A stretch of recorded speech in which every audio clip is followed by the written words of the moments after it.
Okay, good morning, everyone, and welcome again to our PAASE webinar.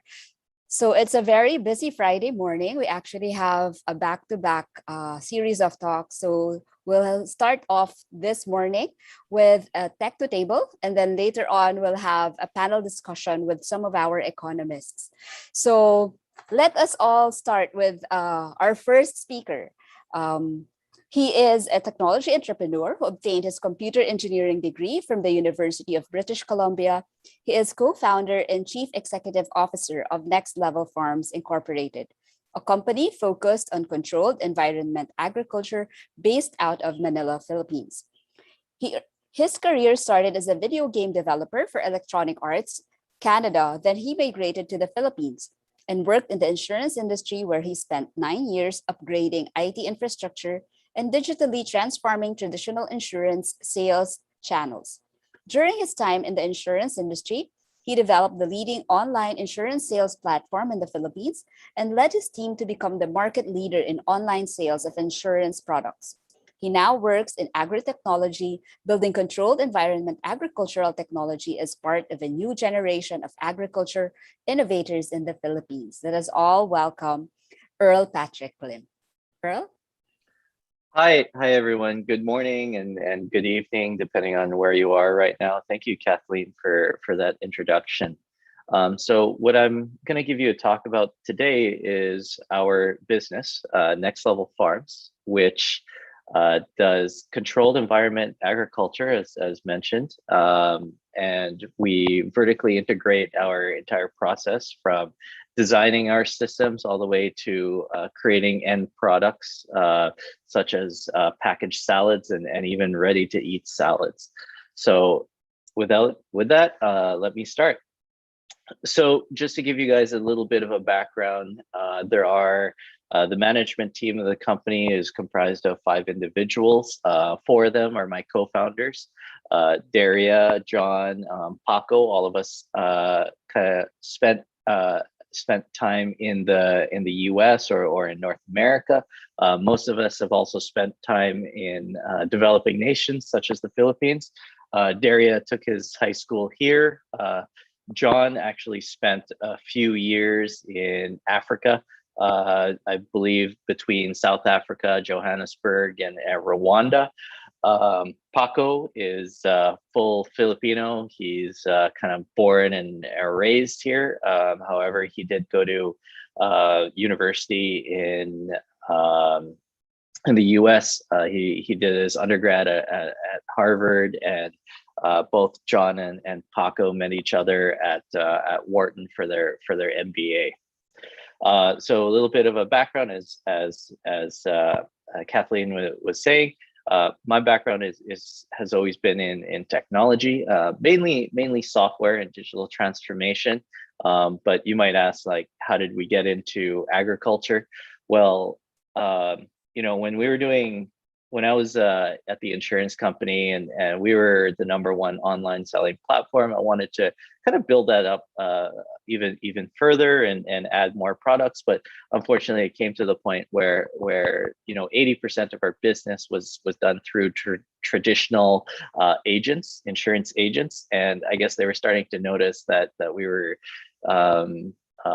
growing quite rapidly, and there started to be some conflict. So I guess upper management decided that we should just keep things the way they are in the meantime, and maybe not add on additional products, et cetera, et cetera. So at that time, I met some of my other co-founders. I met Daria, John, and Paco, and we were all at the same stage of our careers where we were trying to figure out what to do next. A lot of us couldn't really see ourselves working in the corporate world for too much longer. So when we were talking, we all came from a background of developing nations, and we all decided, or through a number of conversations, discussed what we thought would be a platform for us to become entrepreneurs and what we would focus on. And through a lot of discussions, we and research, of course, we came up with the idea of basic needs. Or we came up with the idea that we would like to focus on basic needs, and that being food, water, health, education. In first world countries, a lot of technology can be applied to apps and so-called first world problems. But here in the Philippines and developing nations, we still have very deep problems in basic needs technology. For example, water in on island communities is always hard to come by. Our technology here in terms of farming, while we are currently focusing on the premium end of the market, we do hope that the technology can spread further down to possibly the grassroots, due to climate change and whatnot. So anyways, through that Next Level Farms, it was kind of the fruit of the conversations and our research, as I'll describe a bit later, some of the problems that the fresh produce industry faces here in the Philippines, and why we think Next Level Farms could be part of the solution. It may not necessarily be the end all solution, but definitely something that I think will contribute to the improvement of agriculture in the Philippines. So as you can see, our backgrounds are not in agronomy, but we did bring on a very talented team to support us. We have a number of engineers, data scientists, agronomists, as well as our beloved operations team and marketing and sales teams as well. Although we learned a lot through our research and through talking to consultants that we've brought along the way from the US and globally, having the experts as part of our team was a very key component. And as of August 2021, our company was at 62 employees, although I believe right now it's at 58. It just fluctuates a little bit here or there. We're looking to continuously expand this team, and hopefully hire or bring on the best people that we can to hopefully build a very Philippine-grown or Philippine-based agricultural company that can span across Southeast Asia and possibly globally. So let me get into why we got into this and kind of the things that we saw on a macro perspective. So globally, we're all aware of climate change. I think in the Philippines, especially, we're seeing the past couple of years have been okay, but generally speaking, we've seen an uptick in typhoons or large storms hitting the Philippines, always hitting the Cordillera region, Benguet, Baguio, where 60 to 80% of our fresh produce in the country comes from. We also see population surging globally. We believe that by 2050, we're going to have an additional 3 billion people to feed.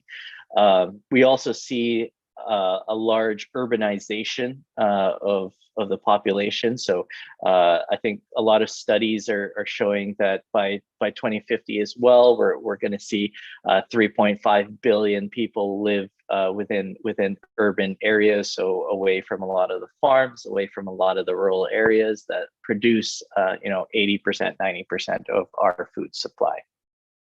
So with that, we see an agricultural land gap twice the size of India by 2050. So what does that mean? We need to do something to improve our food supply situation. We can't keep cutting down forests to create more farmland.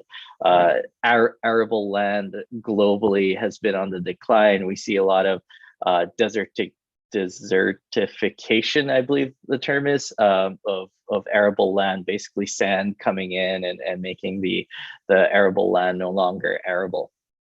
So again, we built this company to be part of the solution. Hopefully, moving forward, we may not be the entire solution. We think that there's going to be a lot of other technology that will need to be implemented, and probably a lot of other agricultural business to be built over the next 20 to 30 years to fulfill this gap. So now zooming in on the Philippines more specifically, what do we see? We see that a lot of the leafy greens are not easily grown here in the Philippines. A lot of it has to do with us being in a tropical country. It's not so easy to just, at least for the whole year, it's not so easy to just plant some seeds in the middle of Metro Manila and be able to grow, lettuce or arugula or basil, for example. Yes, it does grow during some times of the year, but once the temperature starts hitting, 35, 40 degrees, it gets a lot tougher. We see that the optimal growing window across the country, depending on what region you are, is only about 120 days of the year. So in areas like Benguet and Baguio, it might be sometime between, I believe it's February, March, all the way up to June. After June, typhoon season starts coming in, and it becomes quite a bit more scary for the farmers getting their crops wiped out and whatnot. Around the city, most of the food comes well over 500 kilometers away. We understand like there's some farms in Tagaytay, some in Cavite, but the largest growing regions are still Baguio, Benguet, even in Mindanao. We do know that some leafy greens do come from Mindanao and are just like air flown in on a daily basis, which is kind of crazy. We also find that during the supply chain, the vegetables often change hands up to, I believe, 13 or 15 times, where it goes from farmer to a trader to a trading post to a logistics provider to another trading post to a processing station to another logistics provider. Then it finally ends up either on the supermarket shelves or restaurants or hopefully to the end consumers as well. And during that entire process, we see about 40 to 70% spoilage rates. A lot of this also has to do with us not really having a full end-to-end cold chain solution. And admittedly, it's also because the infrastructure within the country is not particularly good. A lot of the farm roads, for example, are still dirt roads, and when the rains come, it's not even that they can't harvest their fresh produce. A lot of times they can't transfer it out because the roads have been washed out or just are not safe to travel. So with all of this, when we were rethinking or doing our research, we realized that the agricultural supply chain or the food supply chain, when it comes to leafy greens, there needed to be some sort of change in it, and we wanted to make a drastic change. So it wasn't. It's not just about the technology that we'll talk about today, but it's also about the entire kind of business model that we envisioned, where we can really serve people directly from the farm to their table within, let's call it, 30 minutes to an hour. We're not quite there yet, but that is one of the goals, to be able to harvest and deliver our products within 30 minutes to an hour. So most of our farms, just so you know, the fresh produce doesn't travel more than 10 to 15 kilometers. 10 to 15 kilometers is basically the distance between, for those of you in Metro Manila, it's the distance between maybe Makati and Ateneo. So it might, in some cases, it might seem very small. Some people think it's quite a large distance. those who think it's a large distance are probably used to Manila traffic and understand that 15 kilometers could take you anywhere between, 15 minutes to 3 hours to travel, depending on the day. So what did we do? We re-envisioned what we think that the supply chain or food industry would look like, right? We found technology that we think could revolutionize the way the Philippines approaches agriculture. We decided to become not just the technology provider, but also the grower. And part of the reason there is that it wasn't, it's not easy to find people who know how to operate controlled environment agriculture.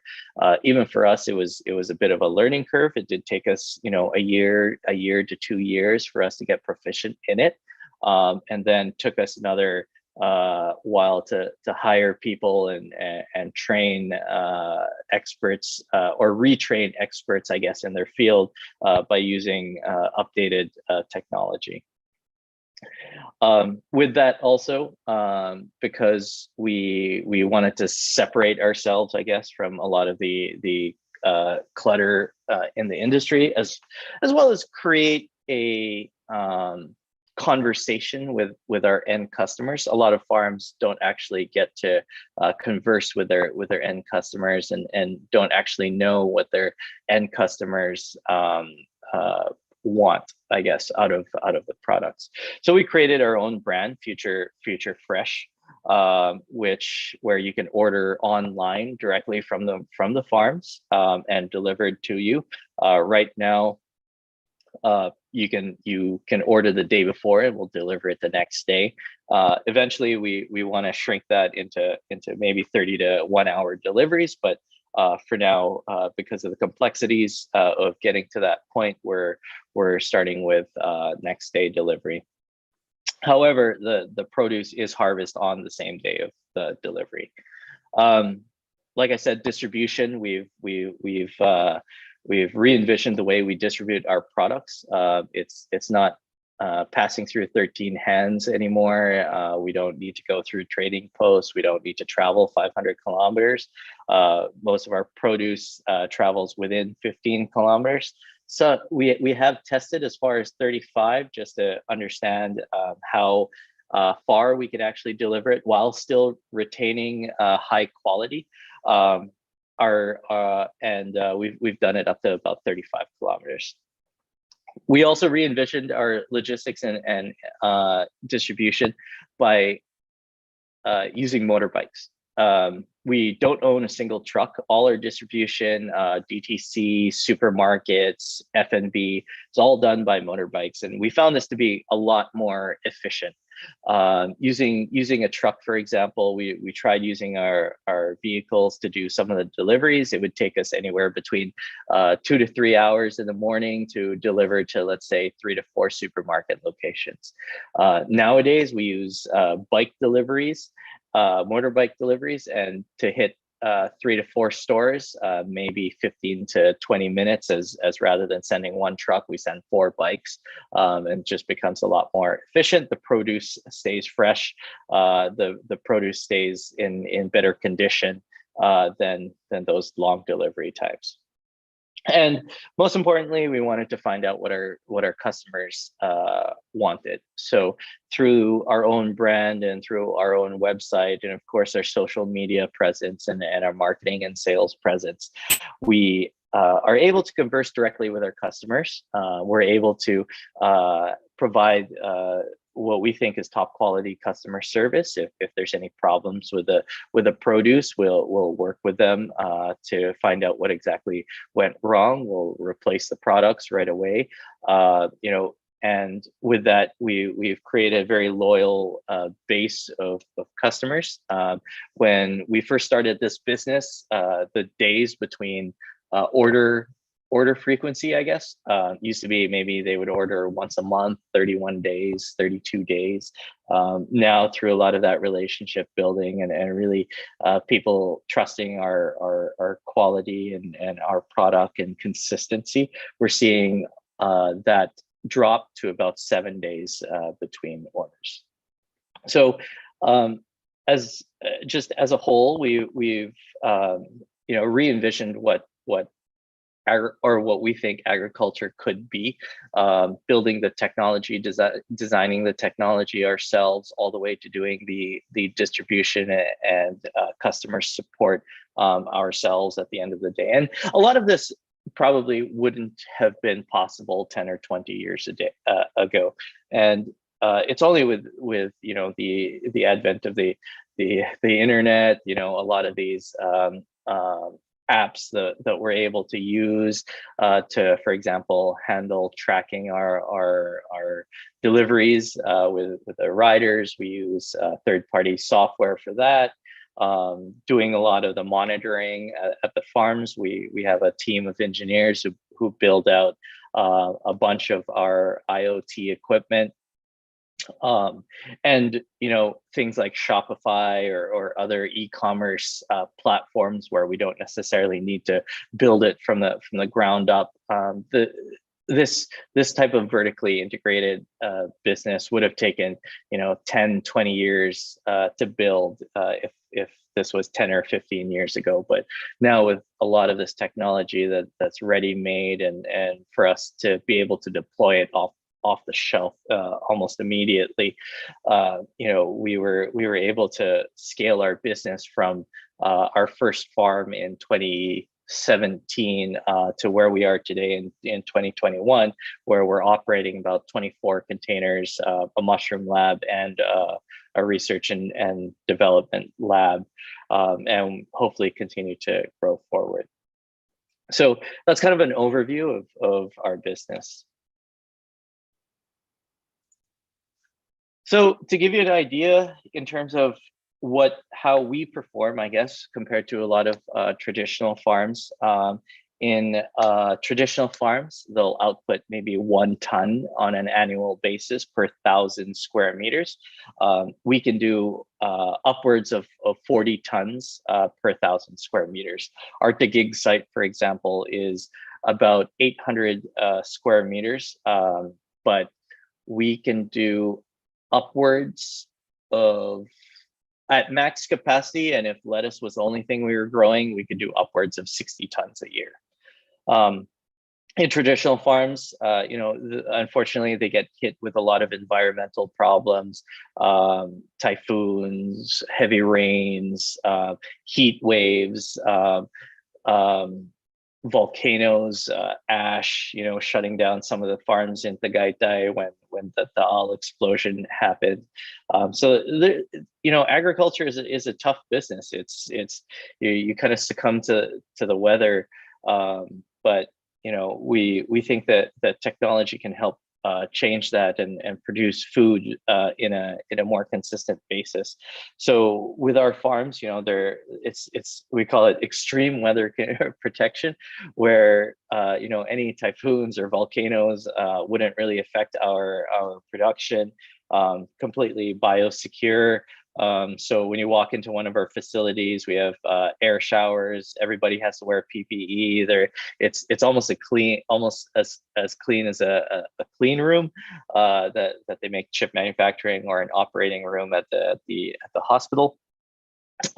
We also utilize non-arable land. So rather than doing deforestation, cutting down trees to create farmland, we can take any kind of non-arable land and create a facility where we can produce food for the surrounding areas. We reduce food miles by well over 90%. We reduce water usage by well over 90%, and we can almost guarantee 365-day availability of our products. So these are some of the advantages. There's definitely other disadvantages of the technology, but I think it's something that can be addressed through future research and development. People talk about high energy usage of our indoor farms. And yes, they do use quite a bit of energy. I mean, our input costs, 30 to 40% of our input costs is electricity.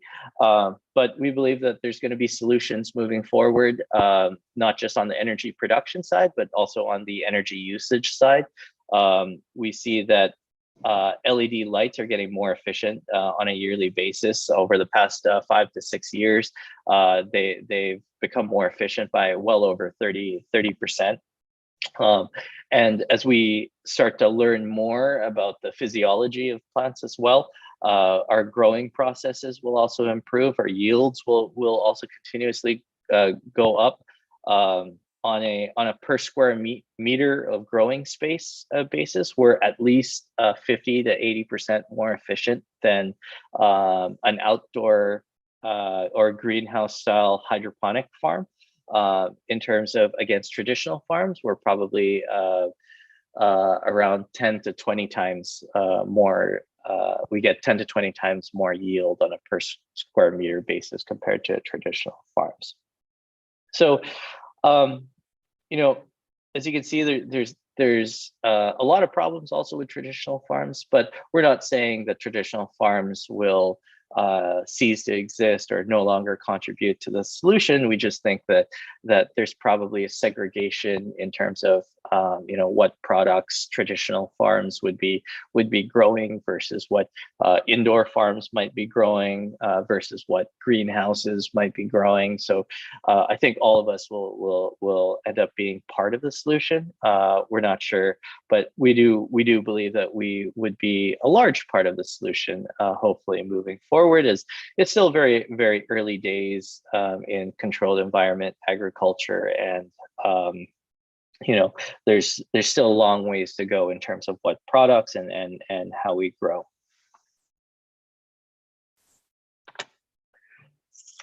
So let me talk a little bit about the technology that we've been working on here. So our first generation farms used a NFT style system. So for those of you who are unfamiliar with it, it's those long kind of channels where water is constantly flowing, and the plants are kind of growing on there. But for us, it's a great system to use, but in some cases we found that there were maybe a few shortcomings that we wanted to address, and it wasn't really the platform I think that we thought would be a good application for controlled environment agriculture.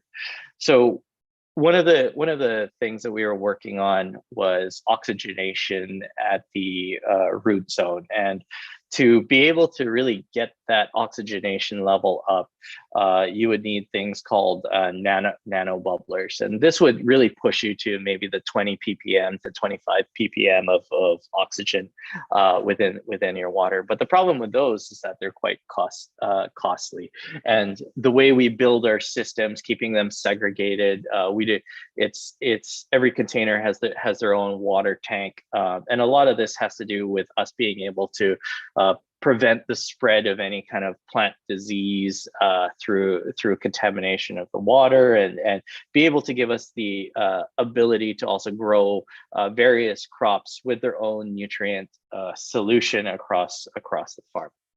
So anyways, to get one of those nano bubblers, each nano bubbler would cost anywhere between $3,000 to $5,000. And to get one in each of our 24 farms would just be quite a bit of CapEx. So also operating these NFT systems, sometimes there's clogging and whatnot, and there's other small issues that happen here and there. We decided to look further into what other technologies are possible. We looked into things like aeroponics, but again, in a vertical setting where you're also trying to optimize rack height and verticality of the system, your I guess root zone would need to be quite a bit larger which means that we would be able to fit less kind of layers in the same vertical height.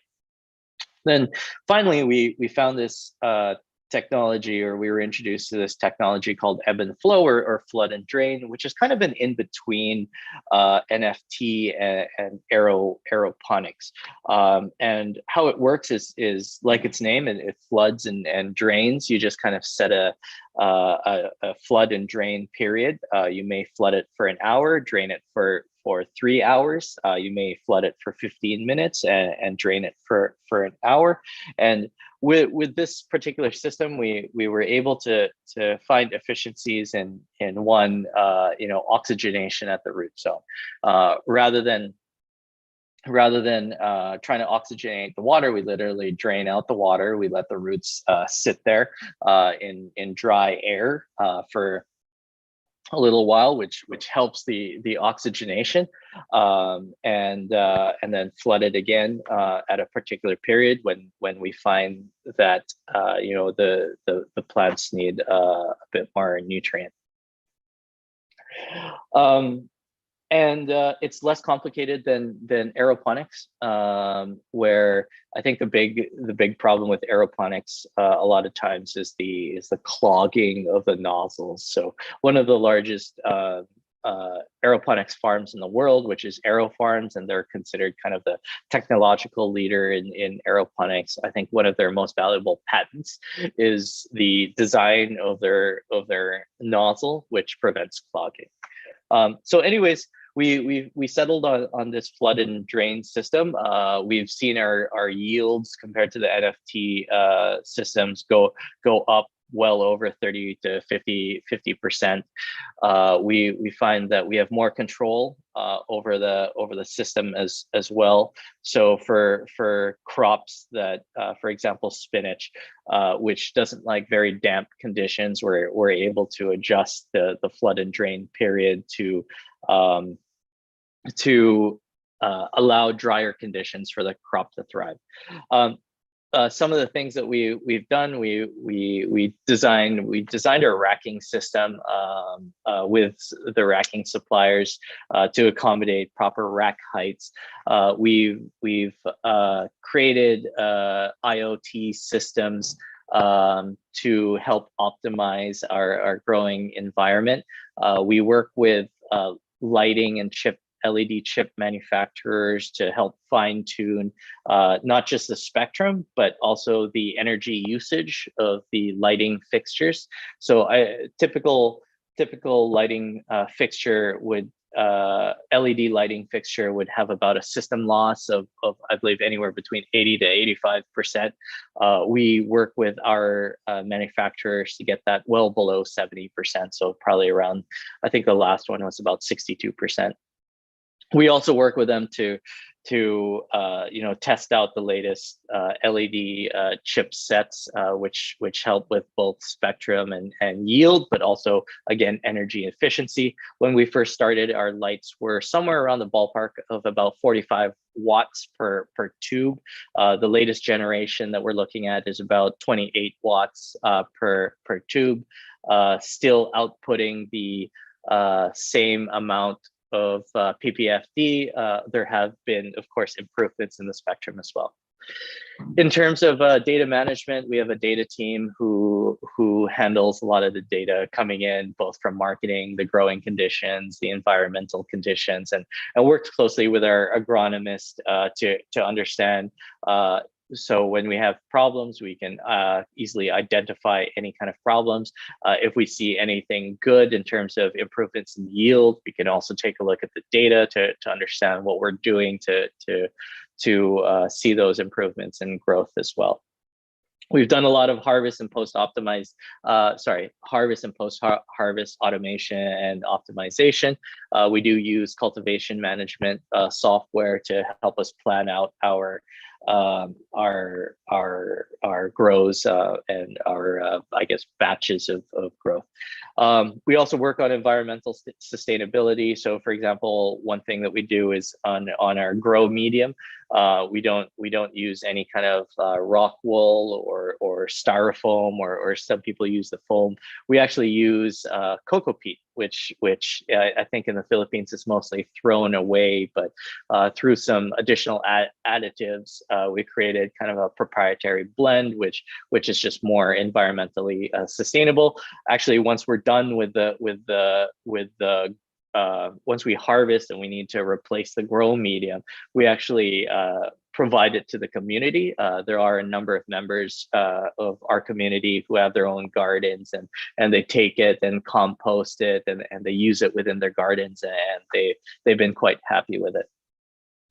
On the HVAC side, one of the things that we were focusing on was airflow across the grow area. So we were able to work with a soft ducting company, as well as our HVAC supplier, Alstra Carrier, to design an HVAC system which would, one, fit within the kind of size constraints of our farms, which are in 40-foot containers today, as well as simulate kind of the airflow across the entire inside the entire farm, not just across the grow area, but also on the return into the cooling unit, sizing the air conditioner properly, not just for temperature, but for also humidity control.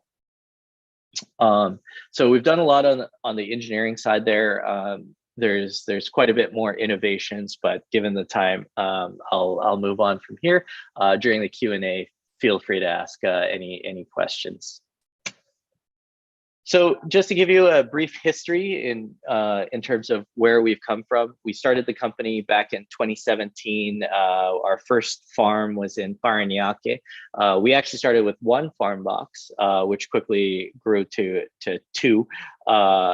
We worked with a company called AG&P, Atlantic Gulf and Pacific Company, here in the Philippines, to help us design the first generation of farming equipment, which was based on an NFT setup.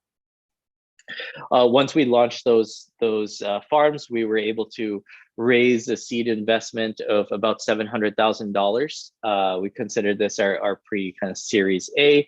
Unfortunately, our lease in Parañaque ran out, and the landlord did not want to renew, so we had to transfer our equipment 2 years later to New Manila. In New Manila, that's where our farm kind of sits today, in terms of our let's call it site one or first site. We have 8 farm boxes there. 6 of them run the NFT systems, and 2 of them were kind of the prototypes of our ebb and flow or flood and drain systems. We also started distributing to supermarkets in March of 2019. In 2019, later that year, that's when we launched our brand, Future Fresh. In Q1 of 2020, we started our online website. And then fast forward to 2021, we launched our second site, which is in the Gig.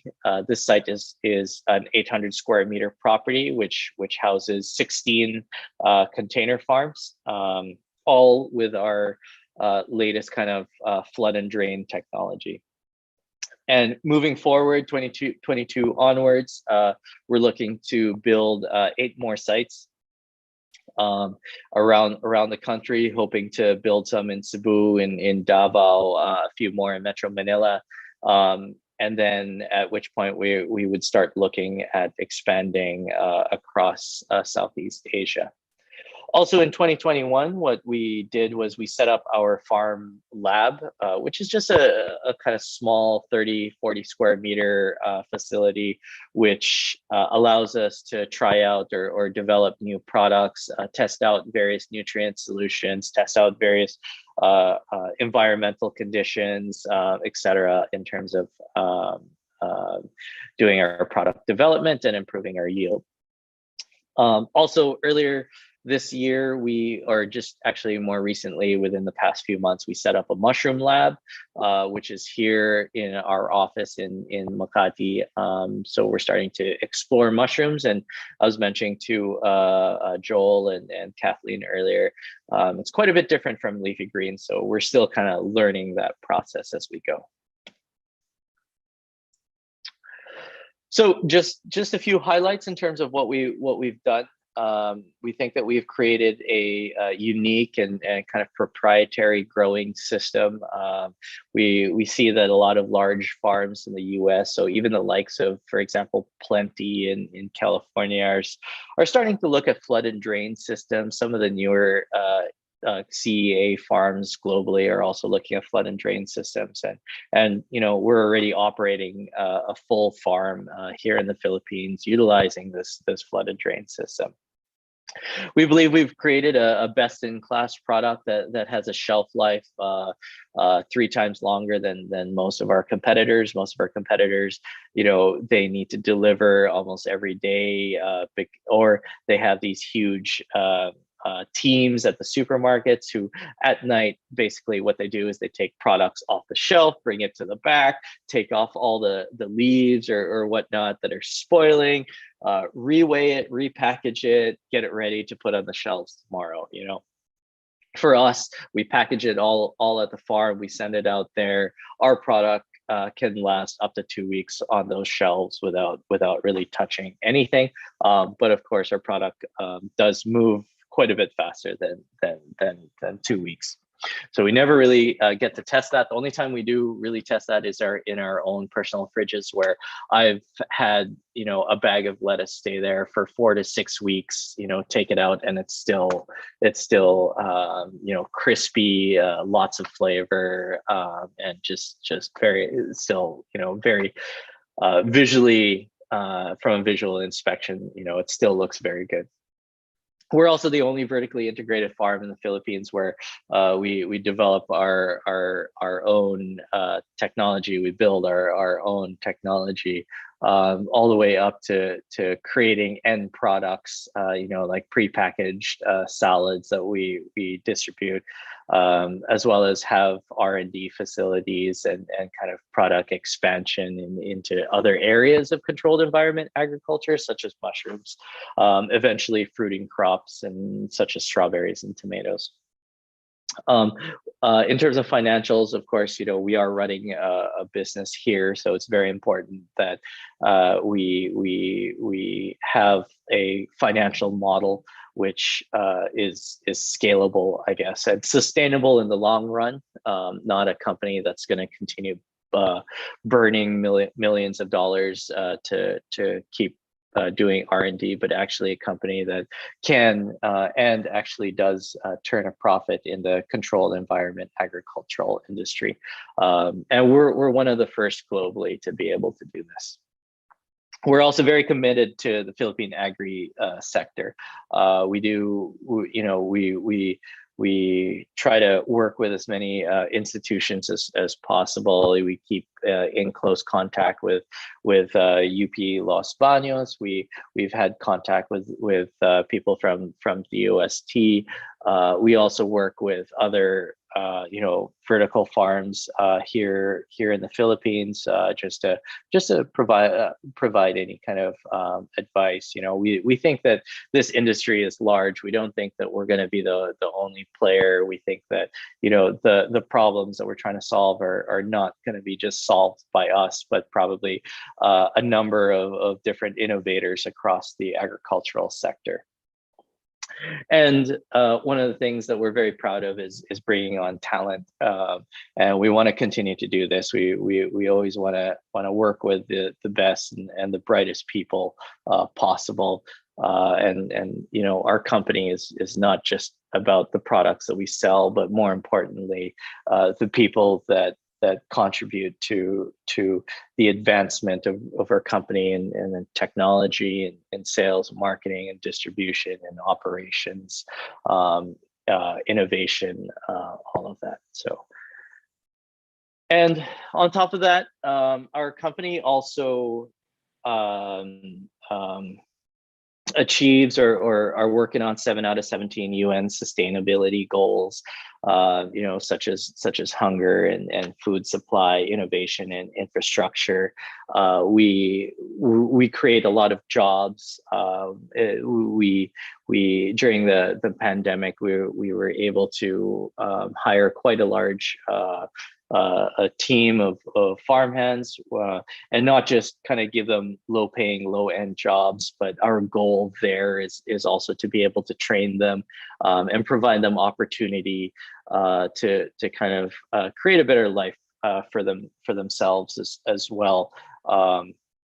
I think we've had people who started out with us as farmhands and now are working as farm supervisors and farm managers. In terms of income, we did start them at minimum wage, which funny enough was higher than what they were earning before, but has quickly grown. When they started at minimum wage, now some of them are earning anywhere between 25,000-30,000 a month, and hopefully we can continue to provide this kind of career path to people and the proper training and guidance to make them successful, either with us or if they kind of graduate and move forward as well into other industries. Sustainable cities and communities, responsible consumption, food waste, basically, hopefully able to, provide some solutions to climate change. I do know that we are relatively energy intensive, but our water use is quite a bit lower. Our use of arable land is quite a bit lower, and the last one being life on land. So that's about it for me. I think that hopefully that was a little bit engaging for you guys, and I think I will turn it over to Kathleen and Joel. Thank you so much for that, Patrick. Yeah, that was a very interesting presentation. So I'd like to call Joel. Yeah, I think he has a question for you. Sure, right. Sure. Thanks, Kathleen. Thanks, Pat, and thanks for joining us again, and thanks for the excellent presentation. Just so you know, Glenn Panganiban, who is the DA Director for Urban Agriculture, has been listening in. So I have a three-part question. If you could just respond quickly to give opportunity for others to ask questions. So the first one is, you mentioned that your electricity constitutes about 40% of your operational costs, which is typical for vertical farms. But of course, in the Philippines, there's instability of electrical supply. So how do you handle brownouts and all of that instability? That's one. Second is, in terms of your business model, what fraction of your customers is B2B, business to business, and what fraction is business to customers? And third is, when you are planning to expand, of course, your business, what are the major constraints that you foresee you're facing in the Philippines in terms of expanding your business? Thanks. Great. Thank you, Joel. I think those are some good questions, great questions for us to start out with. In terms of brownouts and electricity supply, we actually don't see too many, but we have had instances. For example, when we were transferring our site from Parañaque to New Manila, we quickly we transferred it with all the plants inside. And we did not have power or electricity supplying that farm for about 24 to 48 hours until we got it to the new site, hooked up and turned on. And we were harvesting, within a few hours of us being able to hook it up. So we do know that the plants inside will survive for at least 48 to 72 hours. Thankfully, we haven't had a brownout for longer than a couple hours now. I think the areas that we are in have been quite safe. When we are planning out kind of the areas that we want to go into, that is a concern. On a worst case scenario, what we could do is they do have kind of gen sets for rent. The biggest issue for us is not necessarily the light, as the plants can survive at least 3 to 4 days without the light. It's more of a temperature concern for us. Yeah. So what we could do is just bring in a gen set to run the HVAC system while the power is being restored. I think these days it's assuming the power will be resolved within 72 hours is a pretty safe assumption. So we're okay there. In terms of B2B to or B2C, so business to business or business to consumers. So I consider the supermarket portion B2B, but the direct to consumer B2C. So all the supermarkets and F&B outlets right now comprise of about 50 to 60% of our business. Then the remaining 40 to 50% is kind of a B2C business. In terms of expansion constraints, right now it's mostly capital. So we're in a very interesting situation for investors where unfortunately our business is kind of capital intensive, more so than what a lot of tech and venture capitalists are used to. And also with our size, as you know, we're not a $20-50 million company. Our ticket size might be a little smaller than what a lot of the kind of strategic investors would be looking at. So it is a capital constraint issue, and just kind of finding the right fit in terms of investors to help us expand our business. Okay, you can call us PAASE. Joking. Okay. All right. Thank you much. All right. I have a question from the chat. This one comes from Raymond Tan. So you did mention that your vegetables last longer than others. So what accounts for the shelf life gain? So how do you make that work? And then the second question would be, do you have an estimate of how much avoided supply chain losses do you have, which resulted previously from spoilage? Sure. All right. So let's talk about the shelf life gains first. So shelf life is affected by a number of different factors. Sometimes it's bacteria that builds up within the produce and starts kind of that's why you get rot, right? In some of the in the fresh produce itself. Some of it is environmental in nature, so high humidity, high heat. Also causes your produce. Also variations in temperature. So you know, if it cools down to 15 degrees and then goes back up to like 2022 and then goes back down to 18, that's also gonna decrease your shelf life. So in terms of why or part of the reason why our products last longer is one, we don't have as much variations in the temperature, right? And this has to do a lot with our, I guess, supply chain going towards the supermarket. After we harvest, we pack it. When we pack it, it's kind of in airtight containers, and the temperature doesn't fluctuate too much. Maybe 1 or 2 degrees here or there, and by the time it hits the supermarket, that's kind of the only time where it really drops down. So when in our packing environment, it's around the same temperature that we operate our farms at, which is about 19 to 22 degrees Celsius. Then the only time that temperature kind of drops is when it gets to the supermarket. So we get less variations in temperature that way.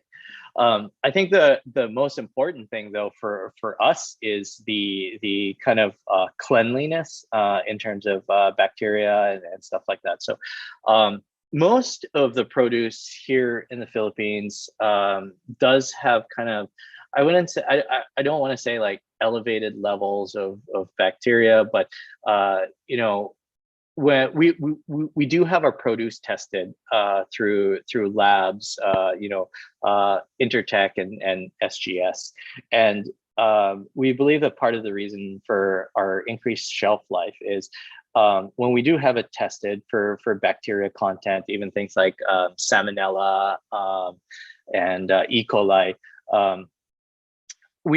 Our produce ended up being so clean, in fact, that the lab got back to us and said, well, we can't really tell you that you don't have Salmonella and E. coli because our equipment, it could be the equipment that actually is causing the error, because the levels are too low, that I think it's within a particular variance where they can't say there's none, but they can't say that it is infected either. So I think one of the big things is the cleanliness of the fresh produce that we grow.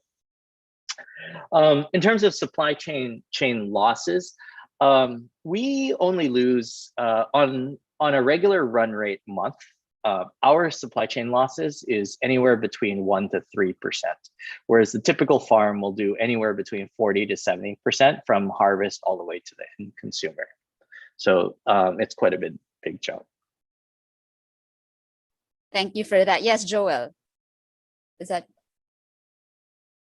Sorry, that was accidental. I didn't mean to raise my hand. Okay, You can go to raising- others. Okay, yeah, but I think I've Oh, exhausted some of the.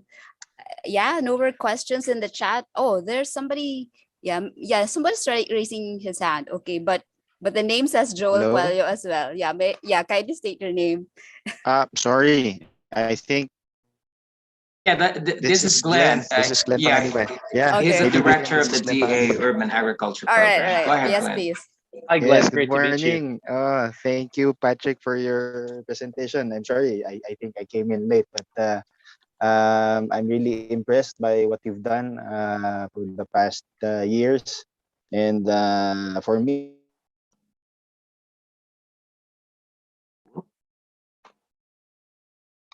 I think he froze. Yeah, I think we Yes. lost it a bit Yeah. there. Oh, there. hello? Yeah. Yes, please. Hi, sorry, Yeah, you cut sorry. out for a little bit there. No Yes, problem. sorry. Yeah. So I just well, three questions, couple of questions. Sure. You said that you're collaborating with institutions. Have you, other than the OST and the others that you collaborated with, have you linked with the Department of Agriculture first? No, unfortunately not. I have been trying to find a good connection right. to the Department of Agriculture, but maybe this could be one. Yeah, I emailed you actually. I Okay, emailed great. your office email, so hopefully we can explore collaborative Yes, definitely. opportunities. I'm sure I personally can learn from you, being a newbie to this. And then second, your technology is, as you mentioned, you've proven from your uh, original setups to the new ones that you're trying right now. Do you see that you can replicate this with, for example, the simple urban farmers or those interested here in the metro? Because we have a lot of participants with the urban agriculture program, although most of them are from the local governments. But Dr. Joel was here when we met with them also.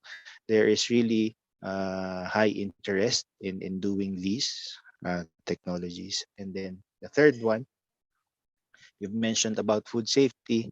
I am one with you in this. I think that's a main concern, not only for urban farming, but also even the conventional farming. We don't know if urban farms they can detect these.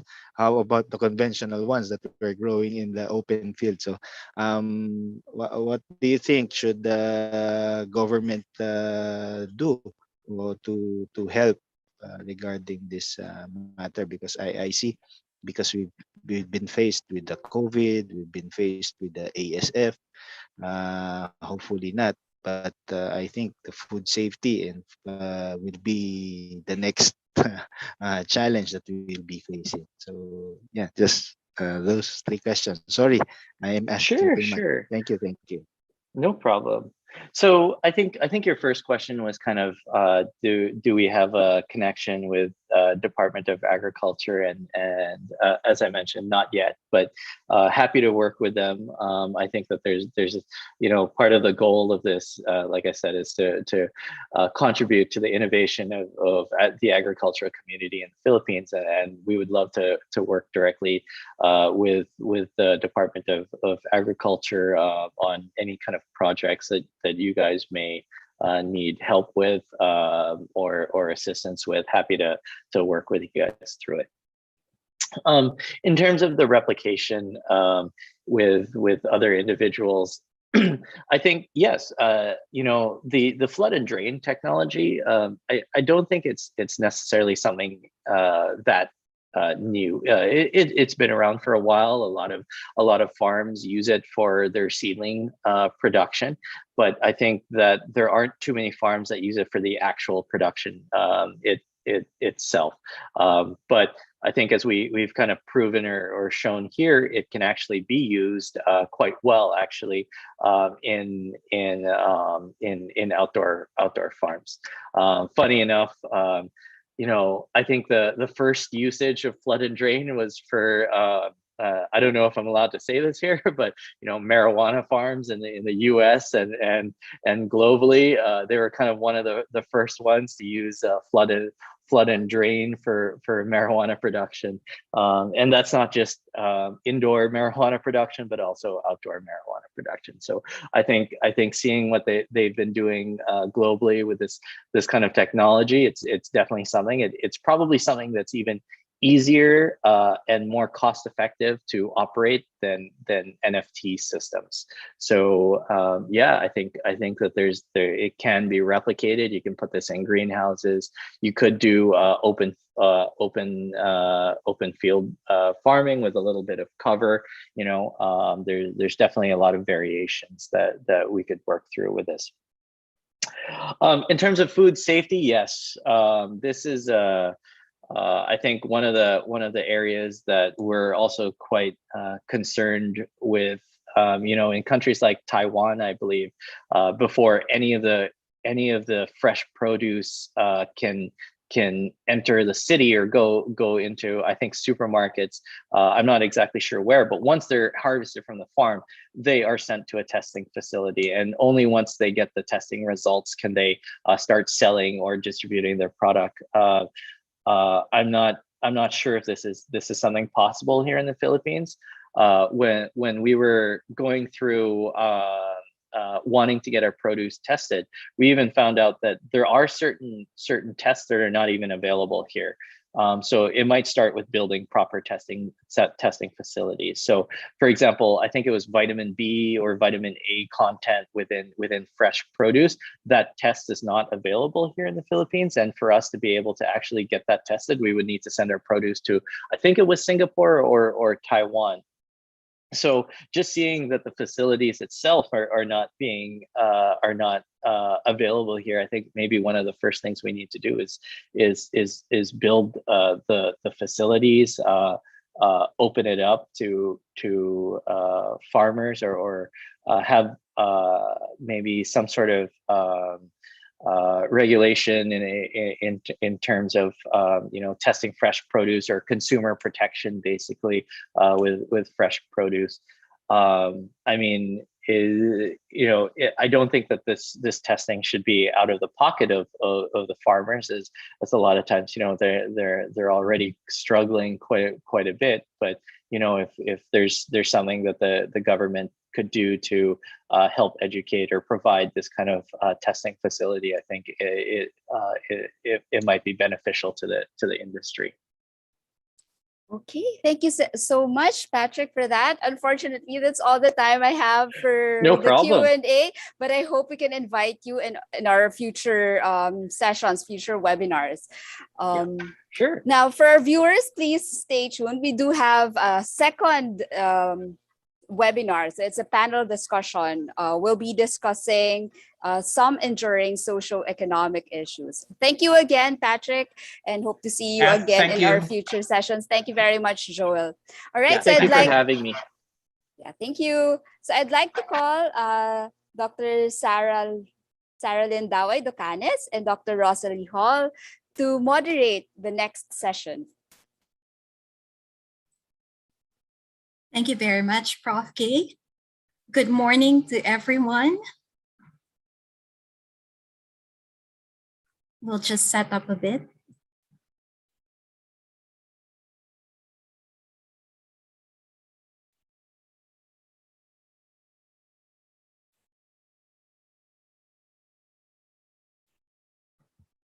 Okay, we'll start. Good morning, everyone. Welcome to a webinar of the Philippine American Academy of Scientists and Engineers, or PAASE, Research Expertise Cluster 13, or REC 13. This is the Social, Economic, and Political Sciences REC. I am Sarah Daway Ducanes, co-chair of the PAASE REC 13 and associate professor at the University of the Philippines School of Economics. Unfortunately, my co-chair, Dr. Rosalie Hall of the UP Visayas, is on the road and may be joining us a bit later. So this morning's webinar is entitled Some Enduring Socio-Economic Issues. We have quite a collection of eclectic and thought-provoking topics ranging from the scarring effect of COVID-19 on the economy, the corresponding critical responses to address this, to measures of Filipino well-being, the issues of trust and trust formation, and the effects of seasonal fishery closures in the Visayas. Without further ado, I'll be introducing our first speaker. But before that, we have 4 speakers this morning, and each of them will be given about 15 minutes to present their papers. And after that, we'll have an open forum. So if you have any questions, please place them on the chat box, or you may also air them orally later after all our speakers have presented their papers. Our first speaker is Dr. Alvin Ang, who is a professor at the Department of Economics of Ateneo de Manila University, where he recently completed his second term as director of Ateneo's Center for Economic Research and Development, or ASERD. While at the helm of ASERD, Dr. Ang supervised and led various research projects ranging from firm to industry analyses to policy matters and economic forecasting, regularly providing economic briefings to corporate as well as government clients, such as the Department of Trade and Industry, the Department of Social Welfare and Development, the World Bank, the ADB, and the World Health Organization on policy matters. He is the brains behind the highly important Cities and Municipalities Competitiveness Index, or CMCI. He has also provided guidance in the formulation of the Social Protection Program of the government through the DSWD. He edits and contributes to the Eagle Watch column of the daily business broadsheet Business Mirror, and has frequently figured as a resource person on economic and policy matters on radio and television, both in the Philippines and abroad.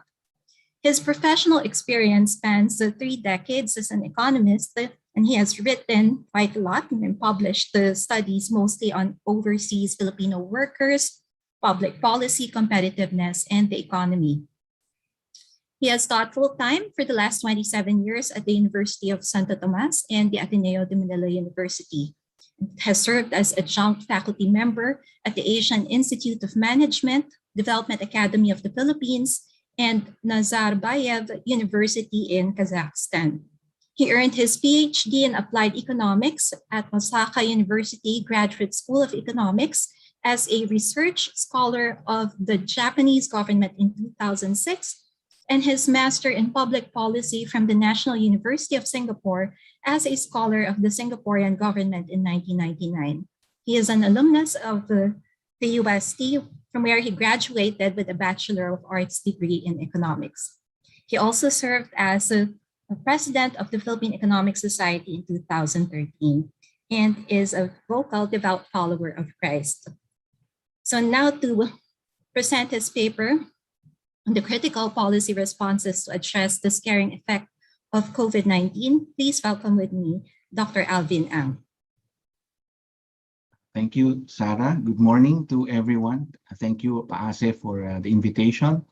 I'm going to share a couple of slides. These are based on the what has happened recently as our economic data came in the third quarter. So I'm just going to go and share it very broadly, and then try to go into some of the policy considerations coming out of this. So as we know, this last few days, less than 2 weeks ago, the Philippines GDP showed that it slowed down less than expected. We expected to slow down, but not as what we have seen. So our target right now, government target, is actually within reach. And this is a chart coming from the ASEAN Secretariat showing the performance of the ASEAN 6, and it's kind of different picture from the Philippines now compared to our neighbors. We are at par now with Singapore in terms of the growth rate. So what made this third quarter performance look like this, and how will it contribute moving forward in addressing the impact of COVID to the economy, particularly to the labor force? Looking at the details of the data, the interesting thing is that it seems that the consumers are back. The second and third quarter of this year, very strong growth coming from the sectors that did not perform as expected like previously. So I'm going to show the chart. It's much clearer here. You can see in 2019, this is the usual path of the consumers where they are spending their money: education, recreation, communication, restaurants. So very strong along that line. And then in the middle of the pandemic last year, we saw all of this decline because of the lockdown. So we just, of course, communication became number one. And then since everyone is staying at home, housing, water, electricity, and people ate a lot last year. I think some still today. And then, this first 3 quarters of the year, interestingly, clothing came back very strongly. And this is validated by data you can get from the online shopping platforms. They themselves are surprised. Lazada, Shopee saying that the top selling items during their double monthly are all mostly clothing and footwear. So people are raring to come back. So it's a pent-up consumer behavior change that is coming out, right? And some restaurants and hotels come back as well, and less of the previous increases in housing and food, etc. But we still are not seeing much movement in recreation and culture, primarily because this was until September when the lockdowns were still much in force. In terms of contribution to the supply side, much of the contribution continues to be in manufacturing and in services, wholesale and retail, which is really the bread and butter of our economy the day-to-day impact. But as I was listening to the presentation earlier, agriculture continues to be, in a broad sense, lagging, considering its big and sizable impact to the economy. If given more choice, I'll talk about that later. So talk about looking to the impact on labor, just comparing 2 periods last year. The whole year, you see all the jobs basically declining, except for agriculture. But recently, when we compared the latest data from April to September, where we have the now monthly labor force survey, you can see that we have lost jobs in agriculture, surprisingly. The biggest losses came from agriculture. And the increases are coming from construction and mostly public-related activities. So it's the impact of government consumption, essentially. And if you look at the contribution to growth, so now this is not growth. This is not the growth per se, but the contribution to the growth. So as you can see, at the height of the pandemic in Q2 of 2020.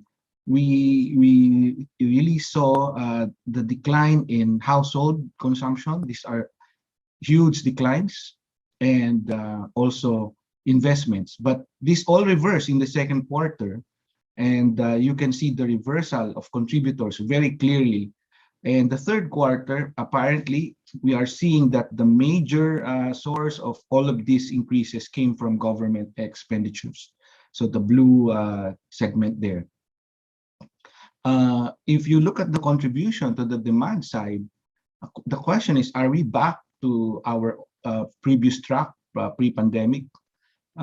This is the pandemic bottom, and the pre-pandemic this is the pre-pandemic peak. And as you can see, we still have this gap, the catch-up gap, that much to be able to go back to the pre-pandemic um, directions. And we are not yet there. You're looking at the 2019 first to third quarter 2019.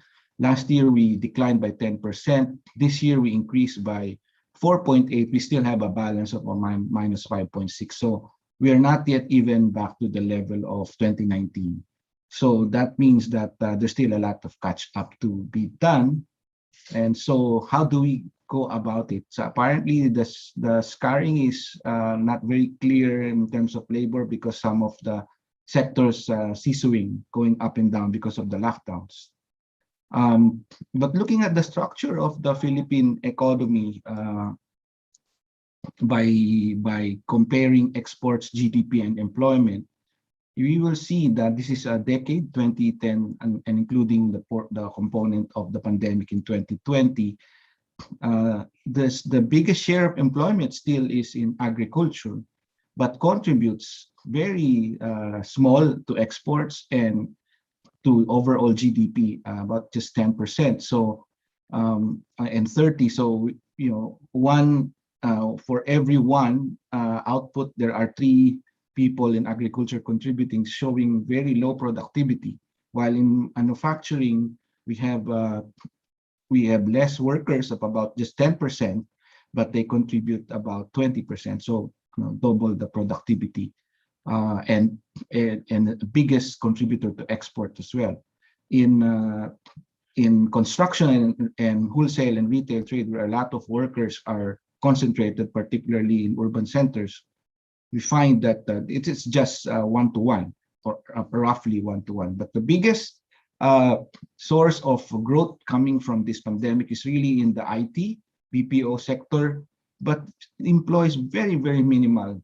And this is where we want to redistribute, hopefully, to avoid the job losses. You really want to redistribute the impact, the benefit coming from these sectors like finance and IT, which are high-skilled sector, unfortunately, and not matching the skills of the majority. And if you look at the regional breakdown of industry, agriculture, and services, you will see that the picture really is, the bias of services is really in Metro Manila, and a little bit in Region 3 and 4A, and a little bit of the Visayas. But in industry is almost the same. But the big picture is that in agriculture, where we can have a lot more inclusive opportunities to improve jobs and incomes. So it's to say that even prior to the pandemic, we have this structure, and it has not improved much. And we were thinking that the pandemic would have increased the agricultural contributions, but unfortunately, that remains the same. So we really need to catch up on how to improve that. Well, we have seen data on the fiscal position, and it makes you look nervous if you find that it's very, very bad, really. But if you compare it to other countries, we actually have room to borrow compared with our neighbors. Our debt to GDP, external debt to GDP, is not as bad as our neighbors. So that's why we are borrowing. But that does not give us the license to just keep on borrowing without knowing where we can and when we can recover all of these resources that needed to pay back. The World Bank last year came up with a report which is, I think, very strategic for recovery, and as we have seen, continues to be a good narrative for what is happening in the Philippines and the world today. So just this report showed that there are 3 elements that we need to address in order to get back to the recovery. Of course, public health is there. And very clear, the economic activity will remain depressed because of the threat of the virus, as we have seen right now in Europe. While we are all improving here, Europe is back to a very difficult situation. So, how to balance that is a question. The negative shock will linger. Indeed, we are seeing a global response that is uncoordinated. China closing its border and suffering its own difficulty in continuing its growth right now. So while borders are opening, some borders will be closed. So that would be a very complicated activity for everyone moving forward, and that will make the economic activities to be the recovery to be volatile. Then, as I had shown earlier, the precondition of the Philippines and informality is quite a major contributor to the economic condition of the Philippines. Yes, we are not as dependent on tourism like Thailand, Vietnam, and Malaysia, but we do dependent on remittance, exports, and FDI.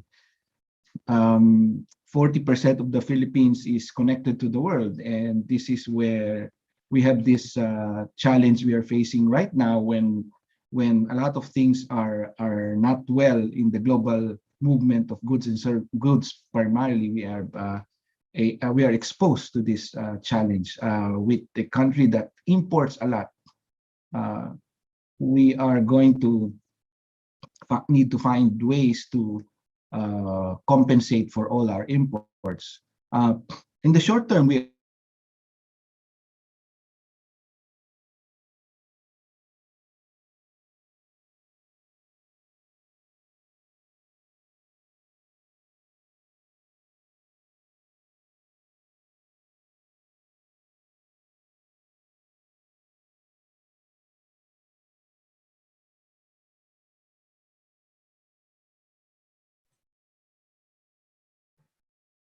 Prof. Alvin?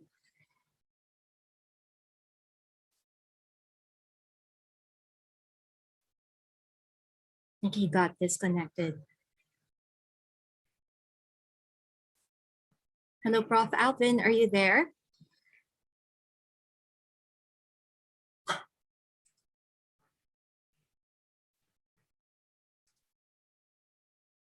All right. Well, Prof. Alvin has been disconnected. We'll just wait a few seconds and see if he can reconnect. Otherwise, we'll move on to our next speaker.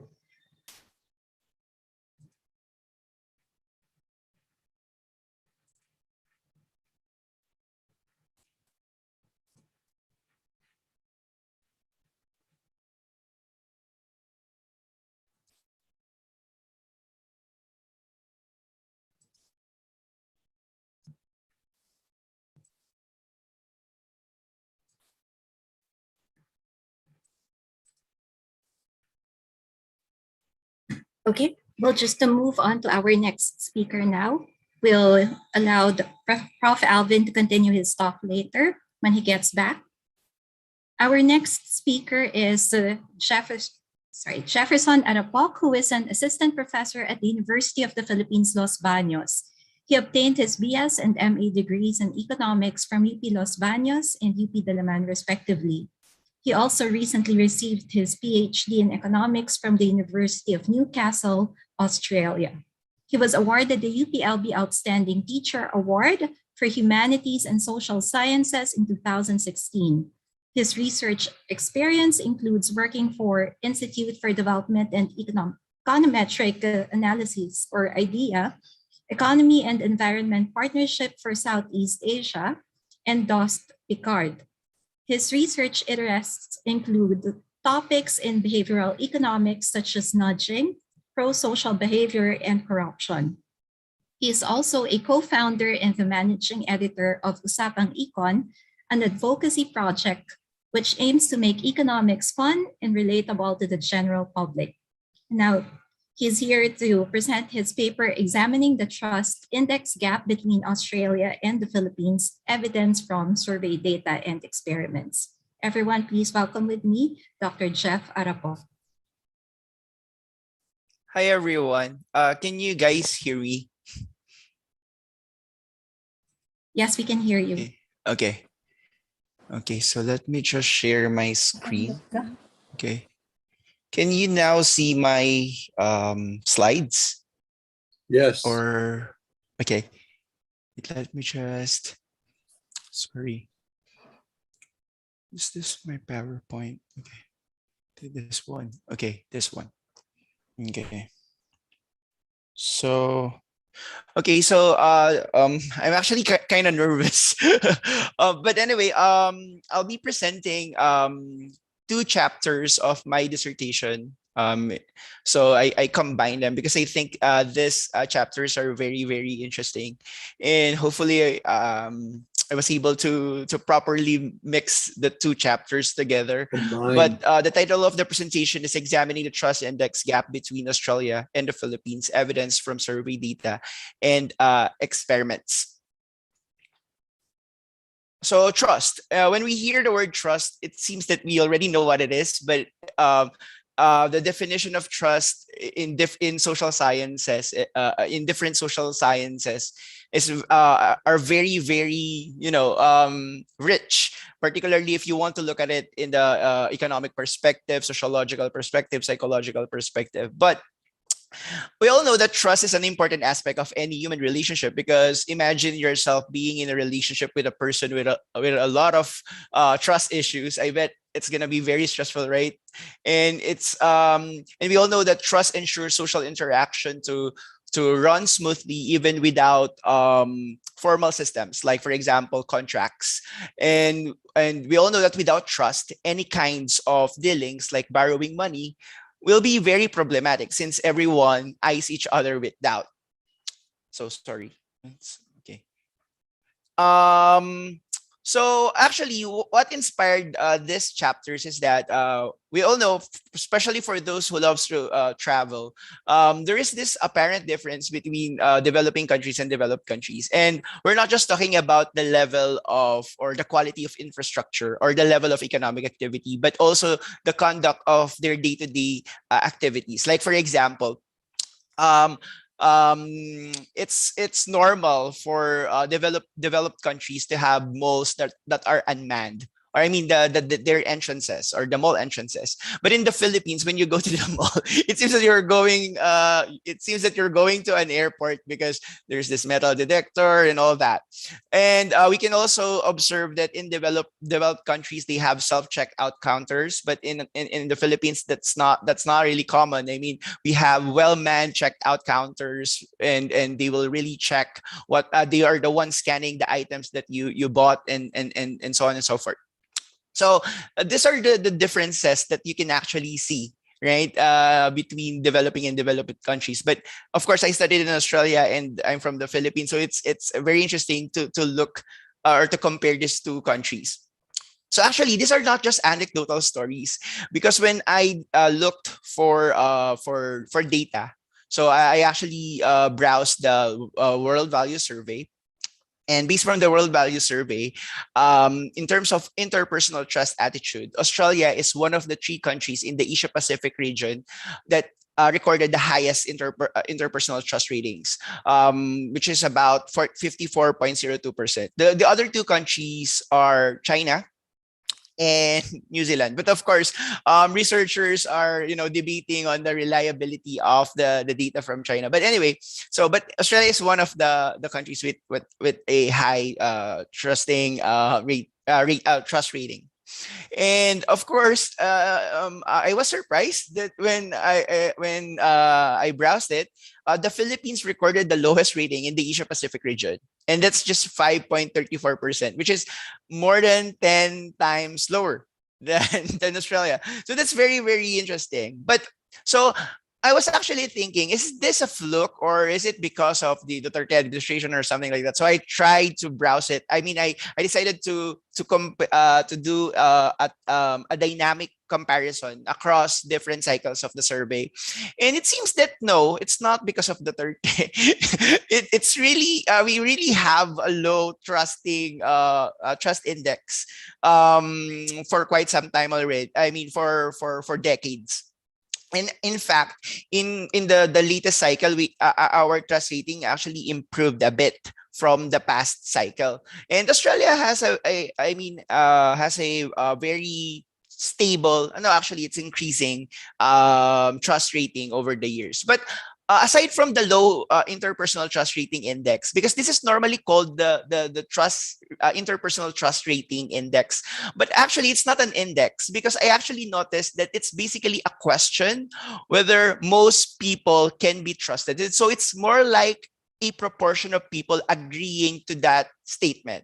So it's more of like asking people, do you agree that most people can be trusted? So we're just, so basically this index, this trust index is a proportion of people agreeing to that statement. So only 5% Filipino, or five, or more than 5% Filipino are agreeing to that statement. But anyway, even though that's the problem with, I mean, there's a problem with this trust index, it's still interesting to investigate the difference between these two countries.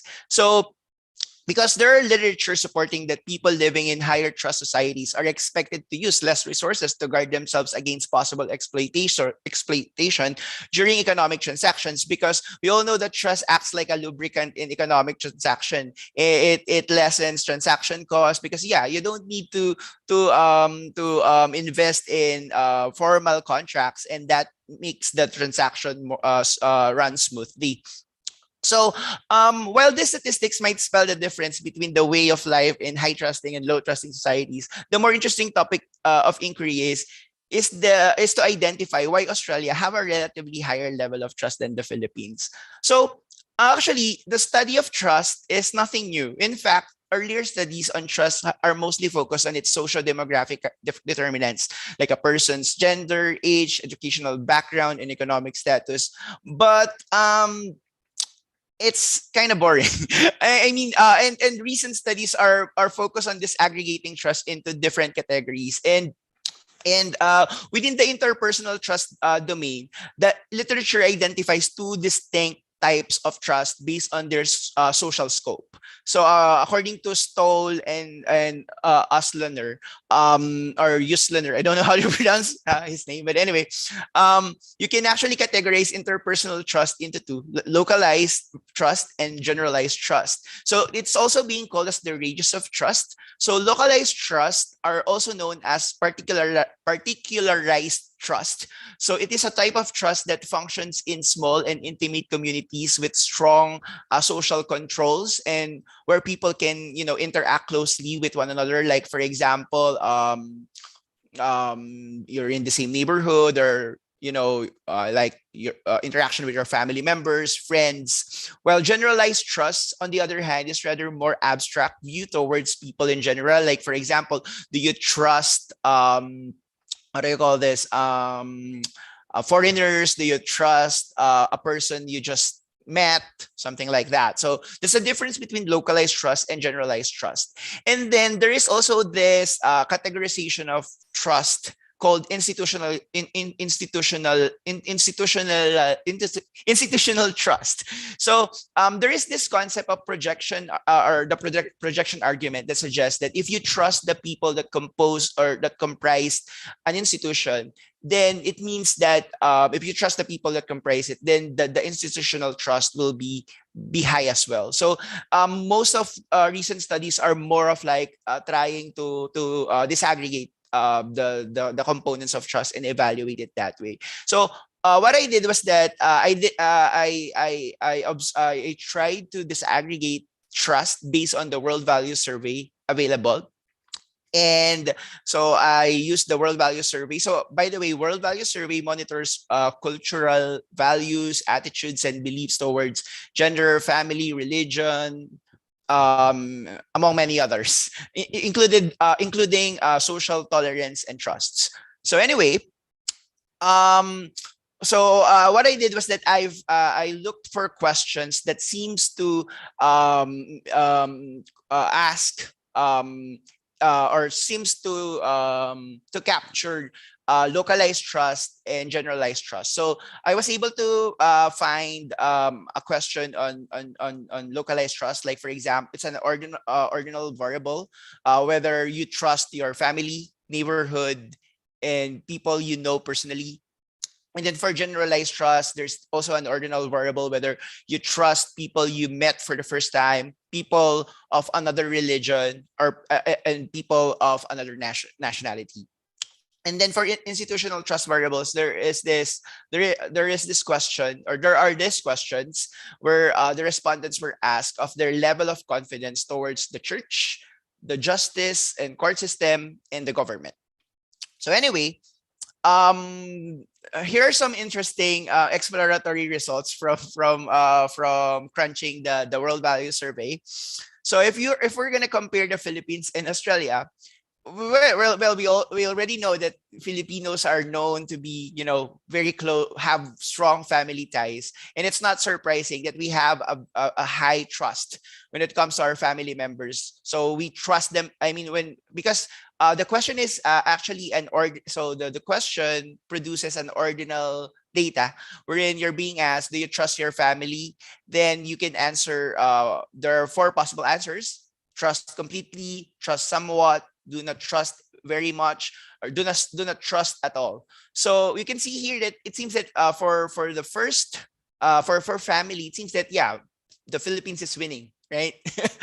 But what's interesting is that as we move away from our family in terms of the social proximity, we can see that it seems that the Filipino trust, or what do you call this, this trust, the localized trust seems to decrease compared to Australia, right?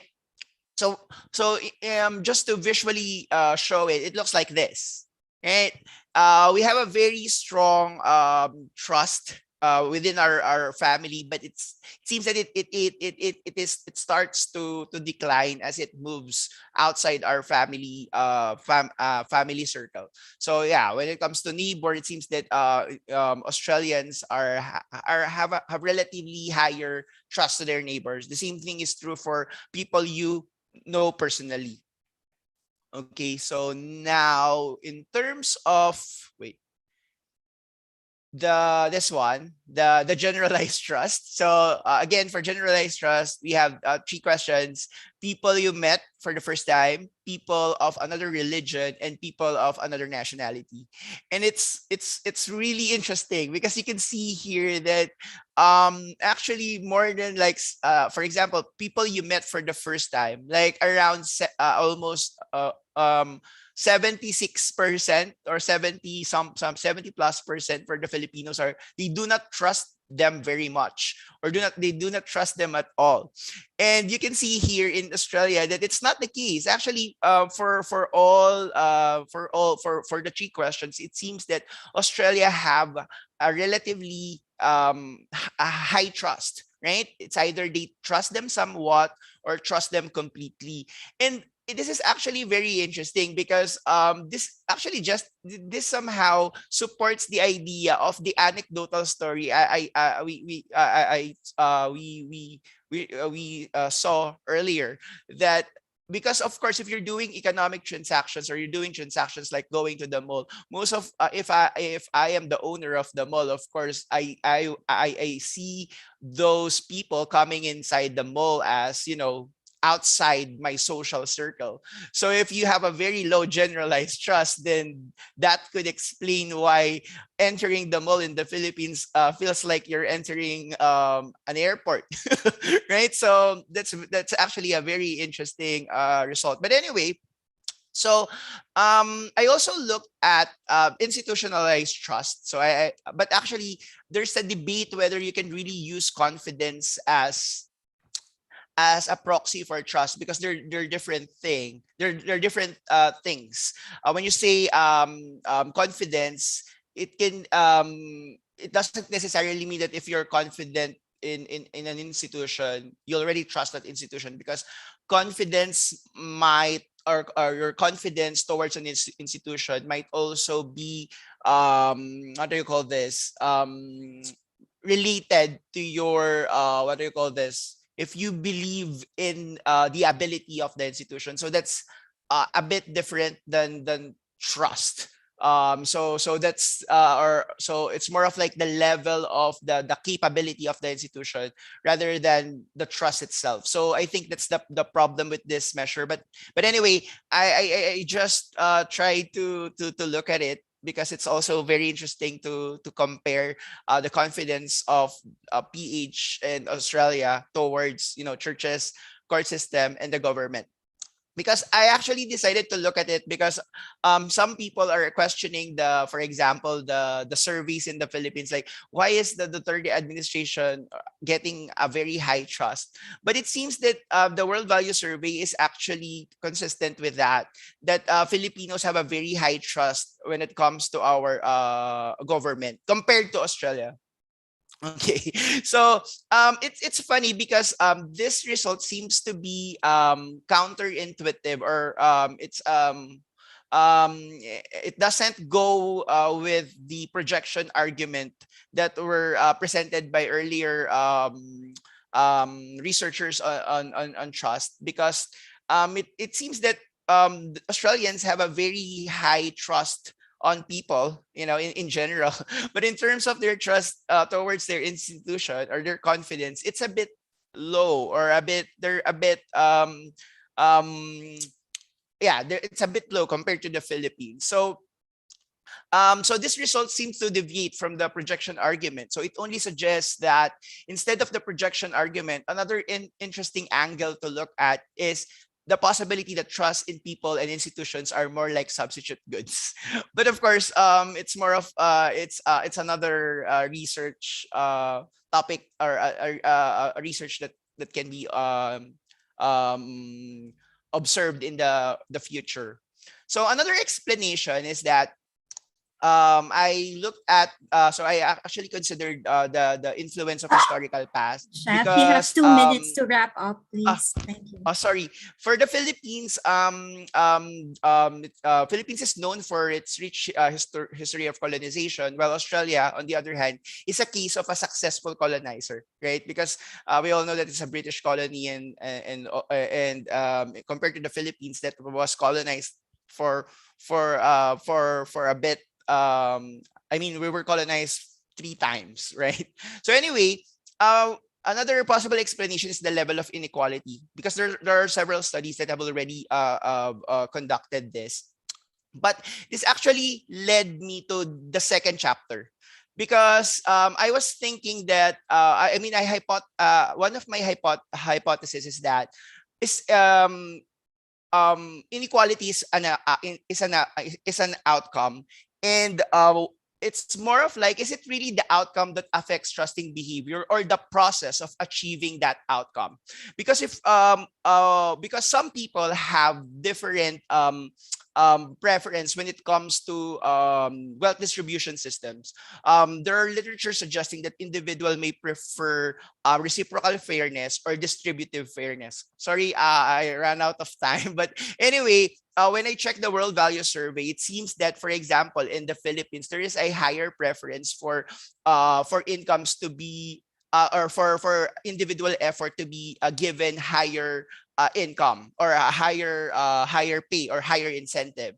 But so the question is, does income distribution system affect trusting behavior? So I actually designed a 2-stage experiment to test this. Sorry, I don't have time anymore. But anyway, for the first stage, there are these 2 groups who played that played a real effort task game, and then they were divided into 2 groups.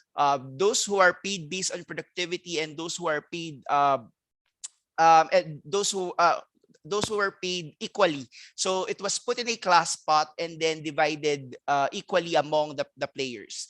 And then after doing the first stage, they are now playing the trust game. So the trust game is very simple. The first mover will decide how much to transfer to the second mover. It will be multiplied to 3, and then eventually it will be the second mover will decide how much to give back to the first mover. But anyway, the send rate is the proxy for trust. The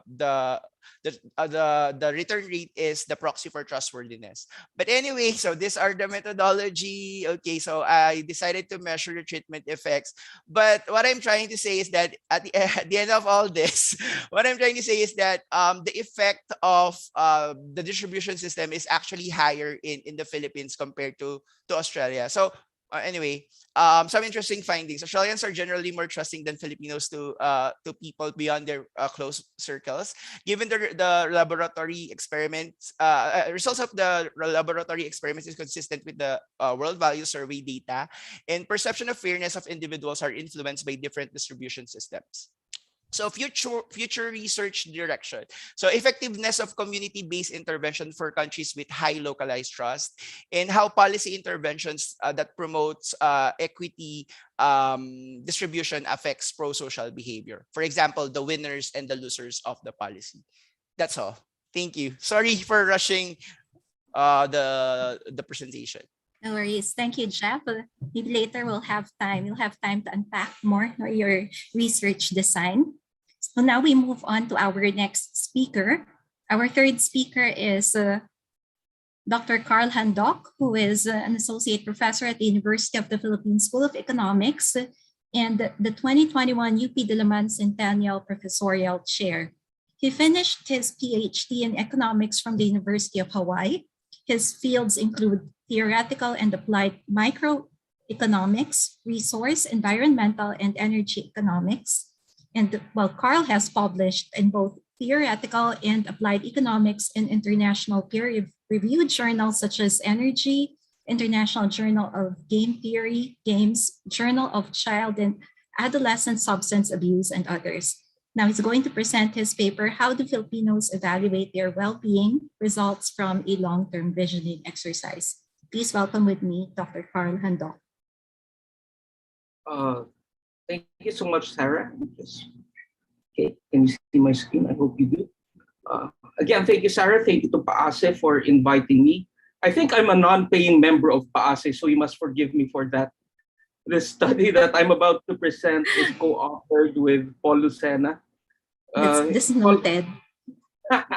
Paul is our MDE student at UPSE, who previously worked with NEDA and is now connected with the Philippine Competition Commission, and with Tina Epetia, who is an assistant professor at the UP School of Economics. What motivated this study is the fact that in the first decade in the 2000s, the Philippines experienced rapid GDP growth, but this hardly made a dent on poverty reduction. If we exclude 2009, we were growing at an average of 5.12%, but poverty incidence remained north of 25%. We certainly made progress during the Aquino administration as GDP grew by 6.4% on average. And as of 2018, the latest poverty incidence number showed a significant drop to 16.7%. However, this still remains high compared to our ASEAN peers. Another thing is that recent surveys conducted by Gallup also show that Filipinos are one of the happiest in the world. Okay, I put happiest in quotation marks. In fact, as this table shows, we are third behind Fiji and Colombia. I know why Colombians are happy, but I don't know why Fijians are happy. But Filipinos are third in this list. Okay, so this indicates that they may be factors apart from economic ones that are driving well-being. Now, these indicators lead us to ask what those factors are that contributes to Filipino subjective well-being. And the literature on subjective well-being is expansive and point to a multidimensional aspect that involves both a person's evaluation of satisfaction in life, as well as his assessment of his or her moods or emotions. Levels of well-being, as you may know, can be affected by several factors, which can be broadly categorized into economic and non-economic determinants. Economic determinants include income and its sources, employment, and inflation. Shall happy to put this succinctly as PITIC, okay? Presyo, trabajo, at kita. Non-economic determinants include an evaluation of personal health, marriage status. I know that Sarah is very happily married to Jeff, and institutions prevailing in one social setting. Also important is the concept of freedom, which can be freedom from worries or anything that can constrain an individual's functioning in society. Okay, so in the study, in order for us to answer that question, is we use data from the NEDA Long-Term Vision Project, also known as the Ambition Natin 2040 project. This survey conducted face-to-face interviews among 10,000 respondents, chosen through a multi-stage area probability sampling. And it was conducted on January to February of 2016, near the tail end of the Aquino administration. Now, this period is characterized by its rapid GDP growth, as you may have known, and improved poverty reduction programs such as the 4Ps. So the survey asked respondents about their vision of their life in 2040, but more important for this study, the survey also asked questions about the respondents' present situation. So this involves life in general, standards of living, health status, education, employment, and perception on institutions covering justice and governance, peace and security, and also cultural diversity. When we break down those who answered that their current life are comfortable and more than comfortable, we see that perhaps obviously, on average, richer people find their current life more comfortable. Okay? We also see that on average, educated people tend to view their life or their current situation as comfortable. On average, there is no obvious difference between males and females, and also respondents residing in regions outside Luzon tend to view their lives as comfortable. So in this study, we employed a generalized or ordered logistic regression with current life evaluation as the dependent variable. The dependent variable is ordered from first poor, going to sometimes poor, sometimes comfortable, okay, and finally at least comfortable. So if they view their life comfortable or very comfortable. Okay. So we ran 4 specifications in our study. The first specification involves creating indices for variables reflecting different subjects. Okay, and these subjects includes self, the community, government, and the country. In the second specification, we included indices created from variables that reflect what's called life domains and well-being. So these life domains include constraints in life, education, employment, health, peace, and governance. The third specification used factor analysis, and we use this factor analysis to come up with 8 so-called factors that impinge on the quality of governance, life constraints, health, and trust in government. Then finally, the fourth specification uses principal component analysis to come up with several components that were deemed to affect life evaluation. This includes components on governance, constraints, institutions, and employment. Okay, and of course we include several other covariates relating to income, education, sex, region, urbanity, work status, employment, household size, and remittances.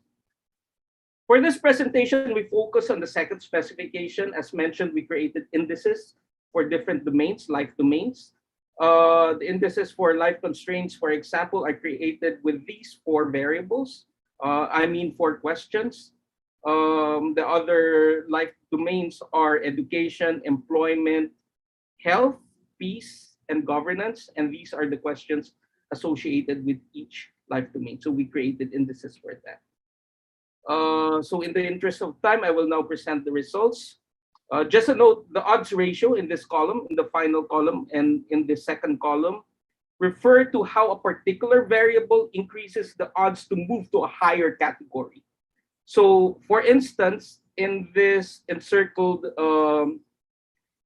number over here, we see that the odds of moving to a comfortable life, as opposed to sometimes poor or comfortable, is 15% for females compared to males.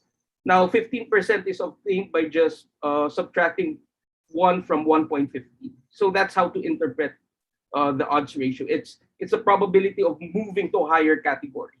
Okay, so we have that for sex. In the same manner, we see that individuals in income classes A, B are almost 4 times as likely to report life as being comfortable compared to respondents in class E. In the same manner, we also find that college graduates are 48% more likely to report a comfortable life vis-a-vis reporting sometimes poor, sometimes comfortable. And this is this one. Here we also find that those who are employed are twice as likely to report a comfortable life. Those residing outside of Luzon are more likely to report a comfortable life. For instance, those in the Visayas are twice as likely to report a comfortable life compared to those in Luzon. In this slide, we also find that people who own businesses are 43% more likely to report a comfortable life compared to those who are unemployed. Finally, those who believe that their health is good, or those who are satisfied with public health services are 58% more likely to report a comfortable life. Oops. And I would also just mention here that those who are who report a worry-free life, those who are free of constraints, are 160% more likely to report a comfortable life. Okay. So in conclusion, in the domain of economic factors, we find that being employed, owning a business, and receiving remittances increase the probability of reporting a comfortable life.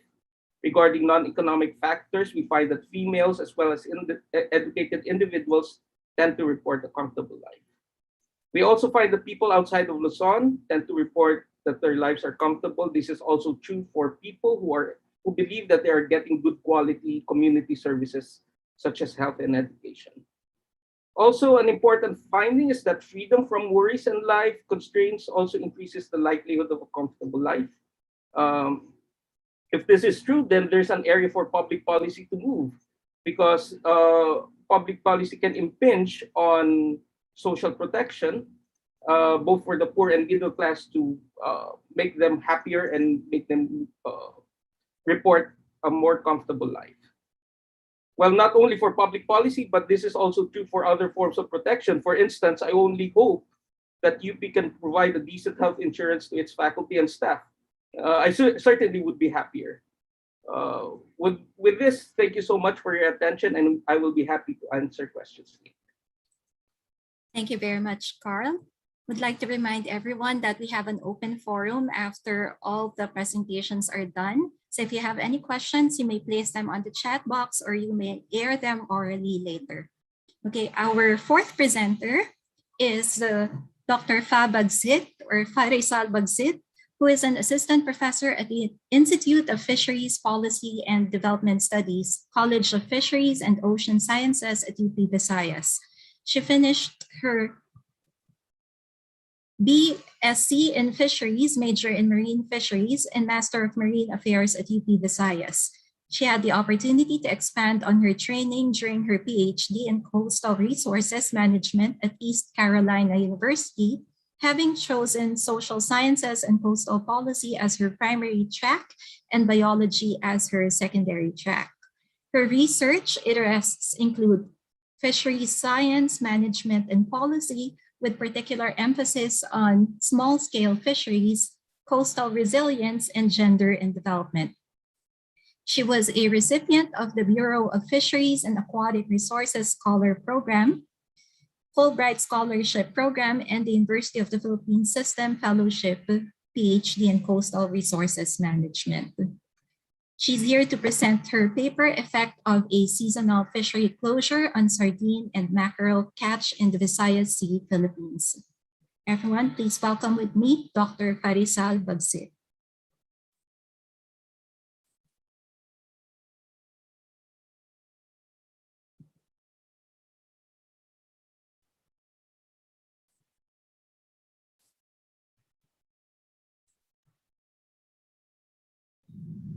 Good morning, everyone. My name is Fabag Sid, and today I'd like to share some of the results of my study on the effects of seasonal fishery closure on the sardine and mackerel catch in the Visayas and Philippines.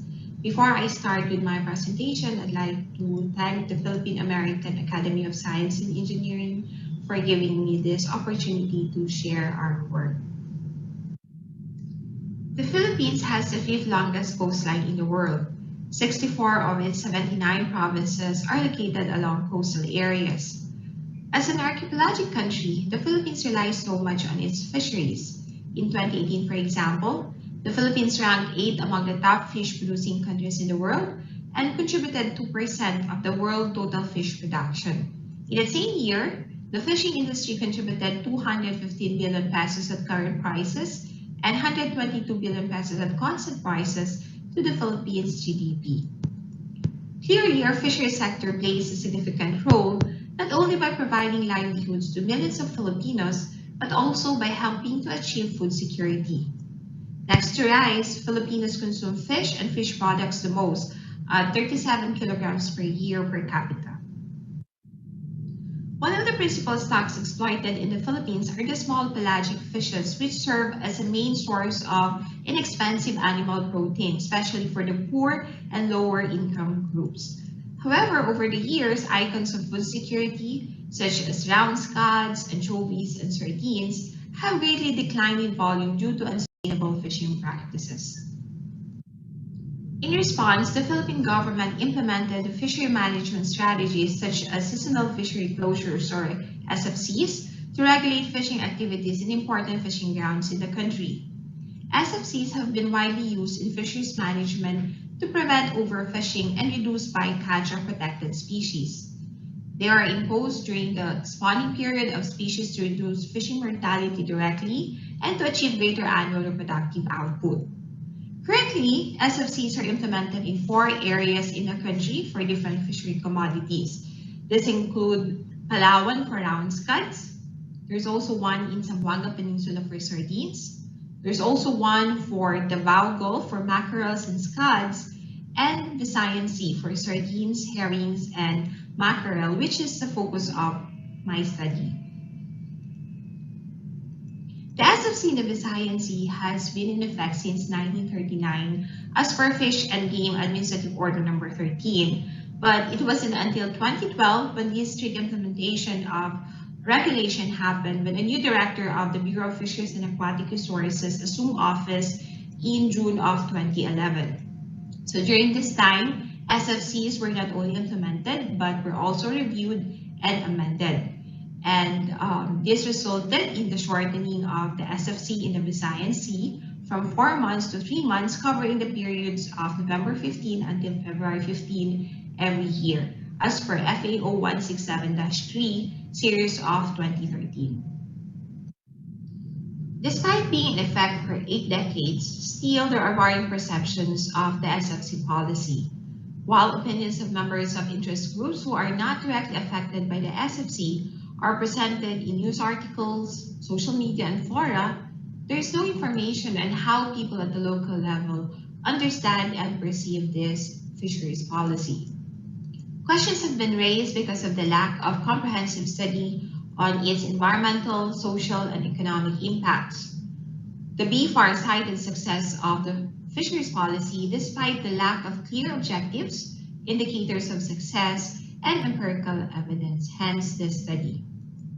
In addition to that, this study aims to contribute to the strengthening of the science policy nexus, especially when we think about science informing operations on the ground and evidence-based decision-making. In a study conducted by Bayate and Mesa in 2012, they reported a significant increase in the sardine catch in the Visayan Sea, which they attributed on intensified implementation of the FAO 167 through information, education, and communication campaigns, as well as monitoring, control, and surveillance activities, specifically during the period of November 2012 until March of 2013. They said that there was an excess supply of sardine stock immediately after the fishing ban is lifted. However, we find these claims a bit shaky. We argue that the claimed success of the SFC, according to the BFAR, is not convincing because fishing effort is indeed expected to decline while the SFC is in effect and spike immediately after the SFC is lifted. Furthermore, the reported increase in the catch for sardine is based on 3 years of observation following the stricter enforcement of the SFC policy. Study results can be inconclusive, especially when conducted over short periods, suggesting that evaluation of success should be based on analysis of data from several years. And so this situation offers a very good research opportunity to evaluate the effect of the SFC on the regulated species, namely the sardines and mackerels in the Visayan Sea. We provide a comprehensive, detailed, and robust analysis to determine whether the observed increase in the sardine fish catch that was cited by the BFAR was indeed a result of SFC implementation. We also expanded upon BFAR's data by reporting results over a longer time frame, and we included mackerel in our analysis. We also presented both annual and quarterly analysis of fish catch data for sardine and mackerel. Now, for the data, provincial level longitudinal fish catch data were obtained from the Philippine Statistics Authority portal to inform our analysis. So this is where we got our catch data as shown on the slide. The data were comprised of sardine and mackerel catch from both municipal and commercial waters of the Visayan Sea. Specifically, we considered Bali sardine, fimbriated sardine, Indian mackerel, and Indo-Pacific mackerel spanning the period of 2007 until 2018. Strict enforcement of the SFC happened around 2012, hence, we analyzed fish catch data 6 years before and then 6 years after 2012. Since the enclosed area around the SFC in the Visayan Sea is surrounded by the provinces of Capiz, Iloilo, Negros Occidental, Cebu, and Masbate, these areas were assigned as the participating group. We included all other provinces in the Philippines that have reported catch for sardine and mackerel for at least 7 years of the inclusive period as the non-participating group. We used 2012 as the base year in our analysis because strict implementation of the SFC policy in the Visayan Sea happened around this time. All other provinces wherein an SFC for similar species has been implemented were excluded from the non-participating group. Overall, 61 provinces were analyzed for sardine and 59 provinces for mackerel. Since there are 12 data points per province, there are a total of 732 observations for sardine and 708 observations for mackerel. We adopted a before and after control impact design analysis to examine the effect of the SFC policy on sardine and mackerel catch using a difference in differences estimation strategy or approach. The DID framework is a tool used to estimate treatment effects, comparing the pre and post-treatment differences in the outcome of a treatment and a control group. DID and PAASE analysis have been widely used in ecology to evaluate natural and human-induced perturbations on ecological systems when treatment sites cannot be randomly chosen or selected. So more specifically, this has been used to assess the effects of fishing area closures, right? So here's an illustration how a BICI design analysis using a DID estimation strategy works now. So we have our impact sites where the intervention or a policy has been introduced. Then we have our control sites here where no intervention has been done. And below are the corresponding years before and after the policy is introduced. Now, by analyzing differences in the catch for sardine and mackerel before and after the strict implementation of the SFC in the impact area, along with the differences in the control area during corresponding years, which is 2007 until 2018, we're able to isolate the effect of the SFC. We specified 2 DID regression models to examine if the SFC is indeed increasing the fish catch among SFC participating provinces. So the first model, as shown on the slide, tested for the increase in fish catch in the participating group after the strict enforcement of the SFC. So here, Y is the observed catch, T is the year, which is equals to 1 if year is after 2012, and 0 if otherwise. G is the group, which is equals to 1 if the SFC is enforced in the province, and 0 if otherwise. Sub-I is the province of the year, and alpha and beta are the parameters to be estimated, and epsilon is the error term. But the parameter of greatest interest is actually this one, because this estimated the average effect of the SFC on observed catch among participating provinces. The second model tested for the difference in fish catch during quarters with the SFC, that is Q1 January to March and Q4 October to December, versus quarters without the SFC, that is Q2 April to June and Q3 July to September, in years after the SFC was strictly enforced. So here, the Y, the T, and the G are as defined in equation 1. S is the season, which is equals to 1 for quarters without SFC and 0 for quarters with SFC. The sub I is the province, sub T is the year. The gamma and the sigma are the parameters to be estimated, and the epsilon is the error term. But in this equation, we're interested in this parameter because this actually indicates the average effect of the SFC on the observed catch. The quarterly and annual analysis are complementary because they address different hypotheses. So the annual analysis addressed whether the strict implementation of the SFC led to increased catches of the protected species in recent years. In contrast, the quarterly analysis evaluated the claim of the BFAR that the SFC is effective because catches rebound seasonally after the end of the SFC. So to estimate the parameters in the two equations that were presented, we use the generalized estimating equations, or the GEE estimation routine in SPSS version 26 and STATA version 13. Okay. For the results, the estimated coefficient on the variable of utmost interest, which is the interaction between the participating group and the policy, indicates that compared to non-SFC participating provinces, sardine catch among the SFC participating provinces has significantly declined by about 2,000 metric tons since the strict implementation of the SFC in 2012, and this can be observed in this figure. Right? While the estimated coefficient on the interaction between the participating group and the policy suggests an increase in the catch for mackerels in the SFC participating provinces by about 500 metric tons after the strict implementation of the SFC policy in 2012, the increase is not significant, no, as shown or as observed in the figure on the right.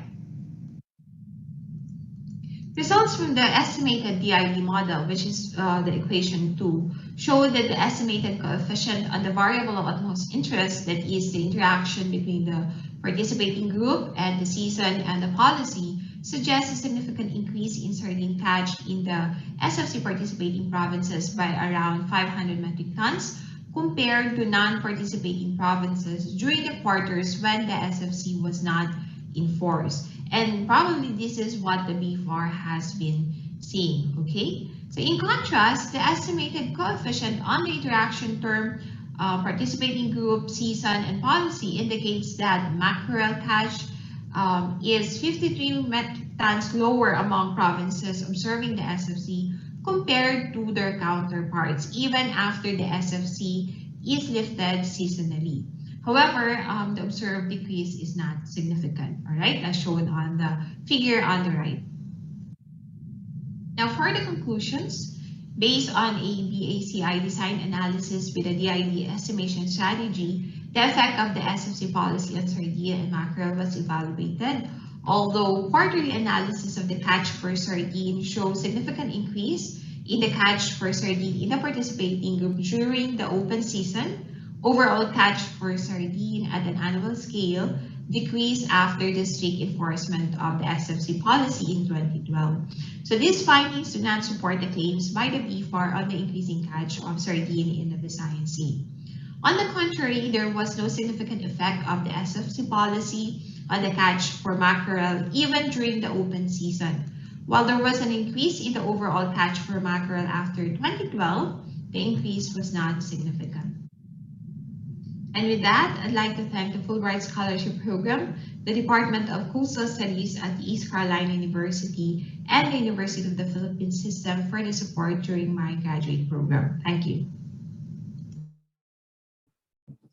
Thank you very much, Pa, for a very interesting presentation.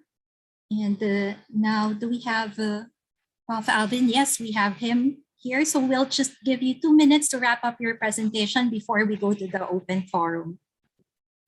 Thank you, Sarah.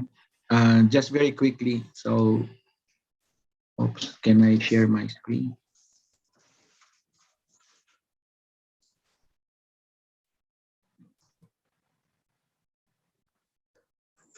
I cannot share my screen. Oh.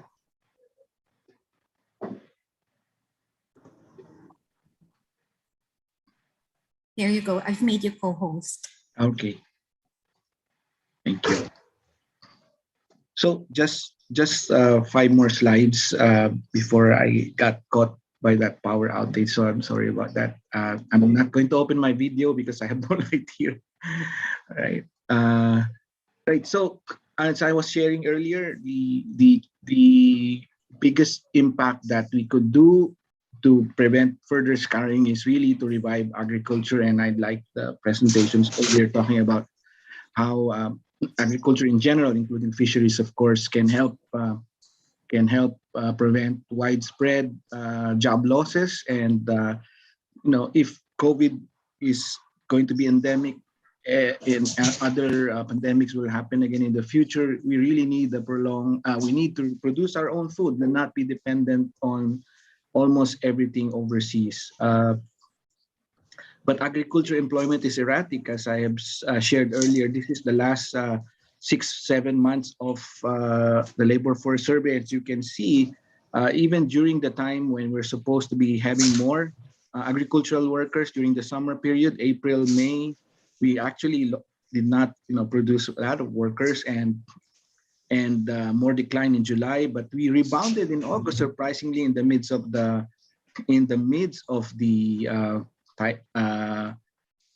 second series of lockdown. I mean, the ECQs in the major cities. And so it seems that when there's a lockdown, people go back to agriculture, and when the economy opens, they go back to their previous jobs. So some kind of movement shift that we are seeing, which is telling us that because agricultural incomes are low, they really want to go where income is higher. Also, we notice a large shift. The Philippines is the largest shift in online shopping. We are actually the laggard in ASEAN, so this is just more or less just compensating for the years that we have lagged behind our neighbors. Also, in a general sense, savings actually increased for the whole population, but of course, this is mostly savings of those who still have jobs, and they have increased savings significantly. Savings, as recorded by the BSP, increased by a very quick 1 trillion in the full pandemic period, which took a longer time previously. So how do we move forward? Actually, the economy is a moving target. The recovery is fragile. It's not going to be easily recovered. We are experiencing a supply bottleneck, and the world borrowed. So somehow we need to pay for all of these borrowings that we have incurred. And we really need to not to get out of the pandemic, but adapt. So we have to prepare for the long haul. These are some things I have in mind, particularly food security. Some jobs will definitely not come back because of digitalization. So we need to upskill and use digitalization. In education, we cannot wait to train people long-term using degrees, but use the training, improve particularly TESDA's capacity to upskill people or reskill. In infrastructure, we need the digital superhighway over the physical highway right now, because that is whether the pandemic ends or not sooner, This has become part of the global uh, way of doing things. We need to open the economy more, and we need to put more resources in addressing nutrition needs. So that's it, Sarah. Thank you so much for this opportunity. Thank you very much, Prof. Alvin. And now I will turn over the floor to Professor Rosalie Hall, my co-chair. She will be taking care of the Q&A portion. Prof. Rosalie? Yes, thank you very much. Sarah, can you hear me okay? Yes, can hear you. Okay, thank you very much. Well, I had a very a good time listening to our presentations. I think all four actually kind of converse with each other as they pertain to some extent, the concerns of everyday Filipinos, their well-being, whether it be happiness or also the plight of small-scale fishers, for instance. So it's very interesting to me that they all kind of go back to this idea that at the end of the day, what we want policy to be is to make a difference in the lives of ordinary people. So as mentioned earlier by Dr. Handok, what would make him happier is if our government actually provides more services, or in the case of Dr. Ang, it's clearly, the idea of food resiliency, of food security is a key concern moving forward from the pandemic. So at this point, I would like to invite our participants to post their questions, if there are any. I'm looking at the chat right now. Okay. So Dr. Fabelia has a comment. Maybe he can expound some more. He mentions over here that a key takeaway in Dr. Bagsit's presentation is that the fisheries seasonal closure policy failed. Would not longer horizon 5 years say prove otherwise? I noted that Dr. Bagsit's presentation covered 3 years, either end. So I think Dr. Fabelia's question is that would the findings be different if we look at a longer horizon, say 5 years? Yeah, if I may, thank you for that comment. Actually, our analysis covered 6 years before and 6 years after the strict implementation of the seasonal fishery closure policy. And well, I think it would be, better if we have a longer time period. I think we'll get more reliable result. But in addition to the longer data, I think having biophysical data in addition to the catch data would be very important in informing the model. No? So right now we don't have that. I think that's one of the limitations of our study. But the good thing about it is, we know how to go about it. We just don't have the data. And probably we could collect data in the coming years to further improve the model. But I'm not saying, in fairness to the BFAR, they've been doing some work on the ground to improve the way we do things in fisheries management. And I think that's very crucial when we want to see successful outcomes. Because for me personally, my heart goes to small scale fishers who are, the ones really affected with the implementation of the SFC policy. In fact, it's in effect right now, November 15 until February 15. So with the way things are going, we're not achieving the conservation goals that we have. And, we also are having problems with job security, poverty elevation among, the affected fishers. So, yeah, I hope that sheds some light. Yeah. Yeah, that's a great comment, because I think there really is a need to do the, for instance, how well do you know if the fish stock has recovered? So the whole premise upon seasonal closure is that somehow, the fish stock will increase. But maybe that premise is not well established, because to do that, you really need to examine whether the first of all, the survivability of the spawning season and so on. But you're correct in that regard, that more kind of biophysical studies along those lines should be conducted to establish whether the seasonal closure actually works.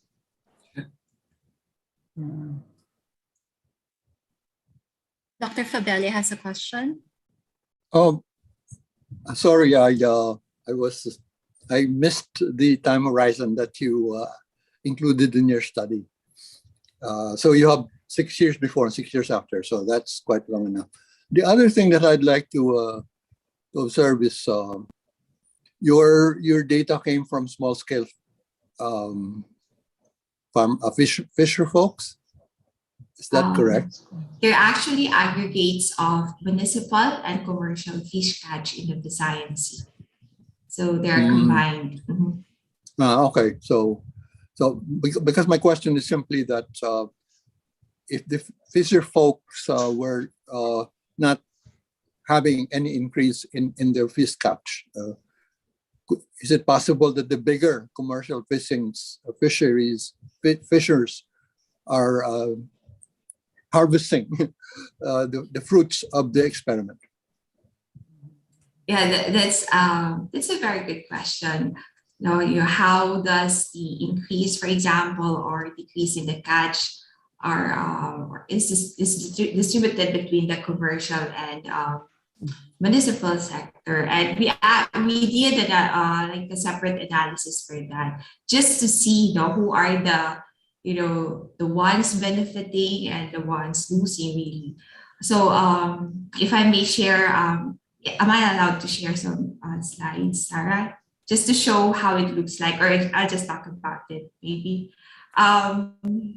So Yes, you're allowed to share. Okay, that's great. Let me try to do this from my end. Okay. Where is it? All right.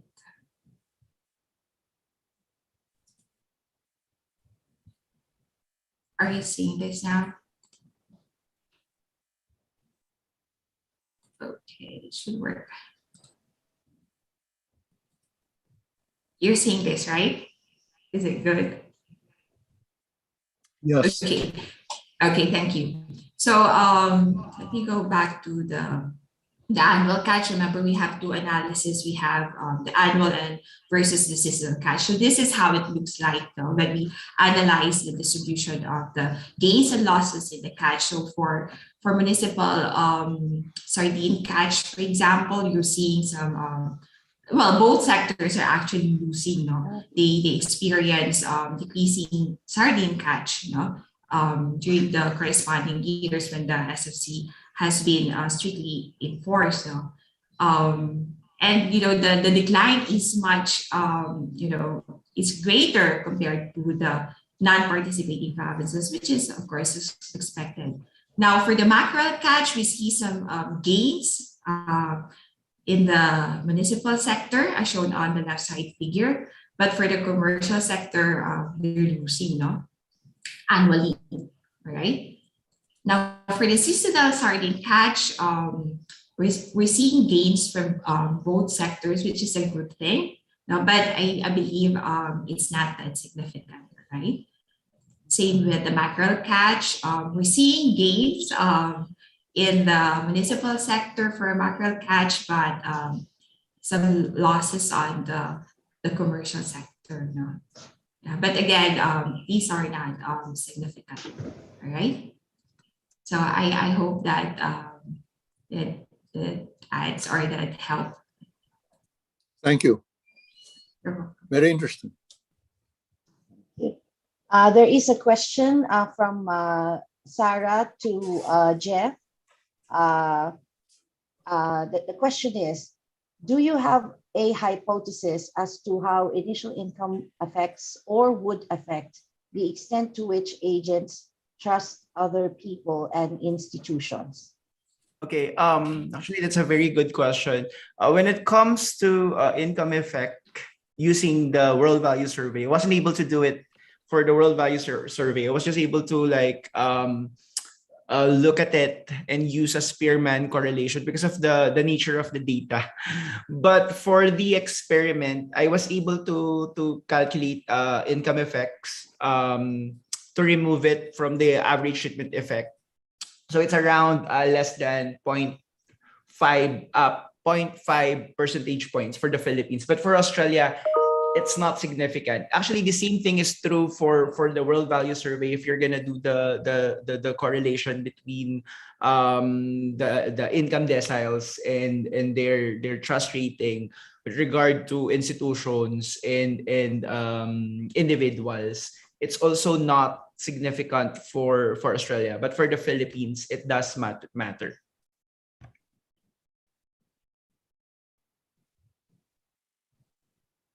Thank you very much. I actually have a question for Dr. Ang. In the last in your kind of conclusion, you argued that basically the sector that has shown more resilience in the face of the pandemic was agriculture, including fisheries, meaning they did not suffer as much loss relative to the other sector. And that you are proposing that maybe in terms of policy implications, the government may have to reconsider, intervention along the lines of enhancing food security. That is kind of thinking about how to make agriculture and fisheries maybe contribute more to the economy, so as moving forward as we try to make the economy adapt to the pandemic situation. But then you also said that employment in the agriculture sector is problematic. Now, to me, it's if I remember it correctly, the government's SAP program or the social amelioration program and the interventions under Bayanihan 1 and 2 also specifically targeted agriculture sector. Do you think that had made anywhere by way of dents? Did it at all make an impact on the agricultural sector, the fact that they have set aside this money, presumably to assist those in the agricultural sector? Remember, agriculture sector and small scale enterprises were the two sectors that they really poured money on. And could that be a basis for maybe a better design for government intervention towards the agricultural sector? Yeah. Thank you, Rosalie, for the question. Well, actually, the challenge basically is that we know that agriculture and fisheries need to be helped, but as you have, as we all know, the help is not, it's mas maganda sa Tagalog, putol-putol, no? So in some places it works, some places not. And as you can see, the data, it's telling us that when there is a lockdown, people go back to agriculture. And when the lockdown is lifted, they go back to where they will earn more. And so even if you give them one time or even two times support, it's not going to be enough, considering that the very low productivity of our agricultural sector in general. So who would want to be there when you can earn higher as a construction worker, for instance, right? So that I think is a structural issue that is not only a question of giving them once in a while financial support, but really a massive government spending on agriculture in a way that it breaks all this. There's so many barriers that's interconnected, that's not being connected. I'm actually surprised earlier, prior to our session, the one sharing about urban agriculture is not, the DA doesn't even know about it. So this is something that is really prevalent in the sector, and that is really where we really need to put in resources, make a two steps ahead mindset, like what Ms. Pagsita presented earlier. That is information, but who's going to use that in a large national scale? You really need people who are thinking how to maximize these things, because we have always thought of agriculture as rice, I think, that kind of a mindset. And it's not going to bring us into the future, because we're not the best producer of rice, and we will always import rice. And what about other food products that we can produce and export? I mean, we are basically importing everything now. And I think that's scary in a supply chain problem that is being experienced right now by the world. That could happen to us, and if we are not food secure, then everything would be very expensive, and that would cascade again to future problems of poverty, malnutrition. It will be a cycle that will come again. And so we have to, we have to digitalize, but we also have to be practical and feed ourselves. I think that's not saying that we shouldn't import, but put some security into our food. Well, that's a good suggestion. Carl, Dr. Handok's hands is raised. He has a question. Yeah, thank you, Ma'am Rosalie. Just a few questions. I mean, Jeff's not here, but probably I'll just raise my question to Fa. I was just wondering how the provinces are chosen to be covered by the, what you call this, SFC. Okay, so during the presentation, I explained that the provinces surrounding the Visayan Sea, where the enclosed area is, so that those provinces became or comprise the participating provinces, and then we analyzed all other provinces where they report catch for sardine and mackerel, and then we excluded those that were in a similar SFC for the same species are actually implemented. Thank you. Because I was just wondering about, I mean, your identification strategy hinges on the comparability of the SFC provinces with the others. So, I mean, is there nothing in the Visayas? So, how do I frame this? So there's no like systematic differences between the SFC and non-SFC areas pre-intervention.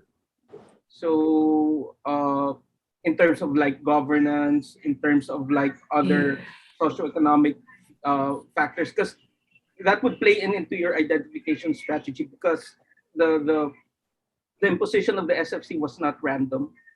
True. So I just wondered. Yeah, you're actually raising a very good point though. When we were thinking about, the model, that's one of the things that we've actually identified. But, we work on certain assumptions. So we just assume that, sardine and mackerel fisheries is homologous within the Philippines. And, because these provinces actually share the same body of water, so we also assume that more or less they have the same dynamics now. But you're correct. There could be other factors that we were not able to control. But yeah, it's a limitation of the. No problem. Thank you. Interesting. Yeah. Thank you. Okay. I think that's a very good question, no, situating the governance aspect. So for instance, when I believe when the BIFAR came out with the seasonal closure, there's a lot of rumbling on the ground. Expectedly so. No fisher would willingly say, forget it, I'm not going to fish for 4 months and not expect something in return from the government, because that's his livelihood. His family will starve. for 4 months in a given year. And so there has to be some differences perhaps in the level of buy-in. I don't know, maybe in areas where pharmacies are more organized or stronger, they probably had kind of more opposition to the idea, or compliance rate will be Okay. lower. Yeah. I remember encountering a study by I think Dr. Shason, but many years ago, and I think prior to the fisheries closure, which had to do with the compliance of Visayan fishers. Again, in the same area, Visayans, how compliant are they? So when the government tells them, you can't do this, whether it's marine protected area or some other kind of inhibiting policy, I think Visayan fishers generally have kind of, I think, low compliance rate, if I'm not mistaken. I forgot already, but Dr. Shashon had made a study on that. So this could be one of those factors. Yeah, if I may add to what I said, no, in response to Carl's question and related to Dr. Hall's comments. So what we did, we had this, I'm sorry. Okay, so we had like a qualitative part. So this is also part of my dissertation. This is just a chapter, so what we did some validation on the ground to put context on what we're seeing based on the results that we have. And true, there are varying compliance among the participating provinces, down to the municipalities. There's an even implementation of the SFC policy. In fact, for example, in the province of Iloilo, we get higher compliance, and we believe this can be attributed to the nearness of the province to the regional office of BFAR. And when we think about information drive, efforts of monitoring, control, and surveillance, which actually is a big part of having that outcome, successful outcome, if you want to have that. So, but in provinces, for example, like Masbate and Cebu, we get very low compliance. But that's another part of our work. But we were able to really tie the quantitative and the qualitative, and then see a more comprehensive picture of what's really happening on the ground. Okay. Well, thank you so much, Papa. There is a question from Sarah to Carl. How do you think has the pandemic affected the order or priority of the factors determining how Filipinos in general perceive their well-being? Yes, that's a great question, actually. I mean, the pandemic definitely hammered all aspects of our lives, from health to work and income. And so I guess in terms of priority, I think people are worried now more about their health. I've been worried about my health. I've recently I had shortness of breath, but I couldn't go to the hospital because I feel that probably I may die there and get COVID. So I think health is primarily at the forefront of people's minds right now, and of course work. But I guess the thing that comes really into focus in this pandemic is the level of social protection. In Scandinavian countries, incidentally, they are the ones who report the highest level of life satisfaction in several surveys. They have a good social protection system in place. Of course, that's expensive, but that's another matter. So in this pandemic, I guess the anxieties of the people are heightened, and if only government had provided correct and timely social protection to them, I guess that would definitely improve their well-being. And so social protection can impinge on both health. They're more confident about their health. They're confident about either not losing their work, or if they lose their work, they have some form of support, which will eventually then feed into their life satisfaction. So I guess that's a good question, Sarah. The pandemic has highlighted several aspects of that. Well, thank you so much, Carl. That definitely is kind of well appreciated. Like you, I value my health most. Oh yeah. I have colleagues in UP Visayas who have been hospitalized, and their medical bill are Oh yeah. astronomical. I I told. mean, I could not even imagine, how with the salaries that we are provided at UP, can we ever afford to pay off this medical bills, and so it becomes a question of really, if you get sick, or you feel sick, you probably are better off not going to the hospital, because that hospital is going to impoverish you when it comes to medical bills. You're probably Yeah. better off dying. Yeah, something like that. Isn't that crazy? You're better off die. It's just terrible. Oh my goodness. I've had colleagues, they don't even want to do the RT-PCR testing to kind of determine if you have COVID or not. Forget it. I won't do the test, because then if I do the test and the government finds out about it, they're going to take me out of my home and force me to be in the hospital Yeah. for the bill that I could not afford. So it's just this whole kind of cycle that's very difficult to break. Exactly. Yeah, I know. I think most of us UP, for instance, has a policy on health. It's pass the hat. So if anyone gets sick, then you pass the hat and get contribution. Yeah, that Yes. is our own version of social protection, Yeah. within our amongst in our little community. That is our own version of social Yeah. protection. Pass the hat. Yeah, yeah. It's really unfortunate. Um, okay, there might be one more question. Hold on a second. Well, Fabelia thanks, is Carl. raising. Is there a raised hand? Yes, Dr. Hold on a second. Fabelia is raising his hand. Dr. Fabelia, please. Yes, thank you. Carl, I'm really interested in how perception of comfort is connected with belief in the afterlife. This is especially important in the Philippines. Mhm. And the policy implication is maybe we should become more religious if our comfort level is higher in that way. Yeah. Anyway, Carl, the other question is as related to Alvin's. Alvin, the operative phrase that you mentioned is structural problems. If the agricultural sector is faced with structural problems, it doesn't matter how much money you throw into it. You have to change the structure first. And the fact is, at the moment, the average farm is now very, very small in the Philippines, not viable, not bankable. And in other words, if you throw money into it, that money will be probably wasted, except if it's in the form of CCT. In the form of CCT, yes, because their children will then be able to go out.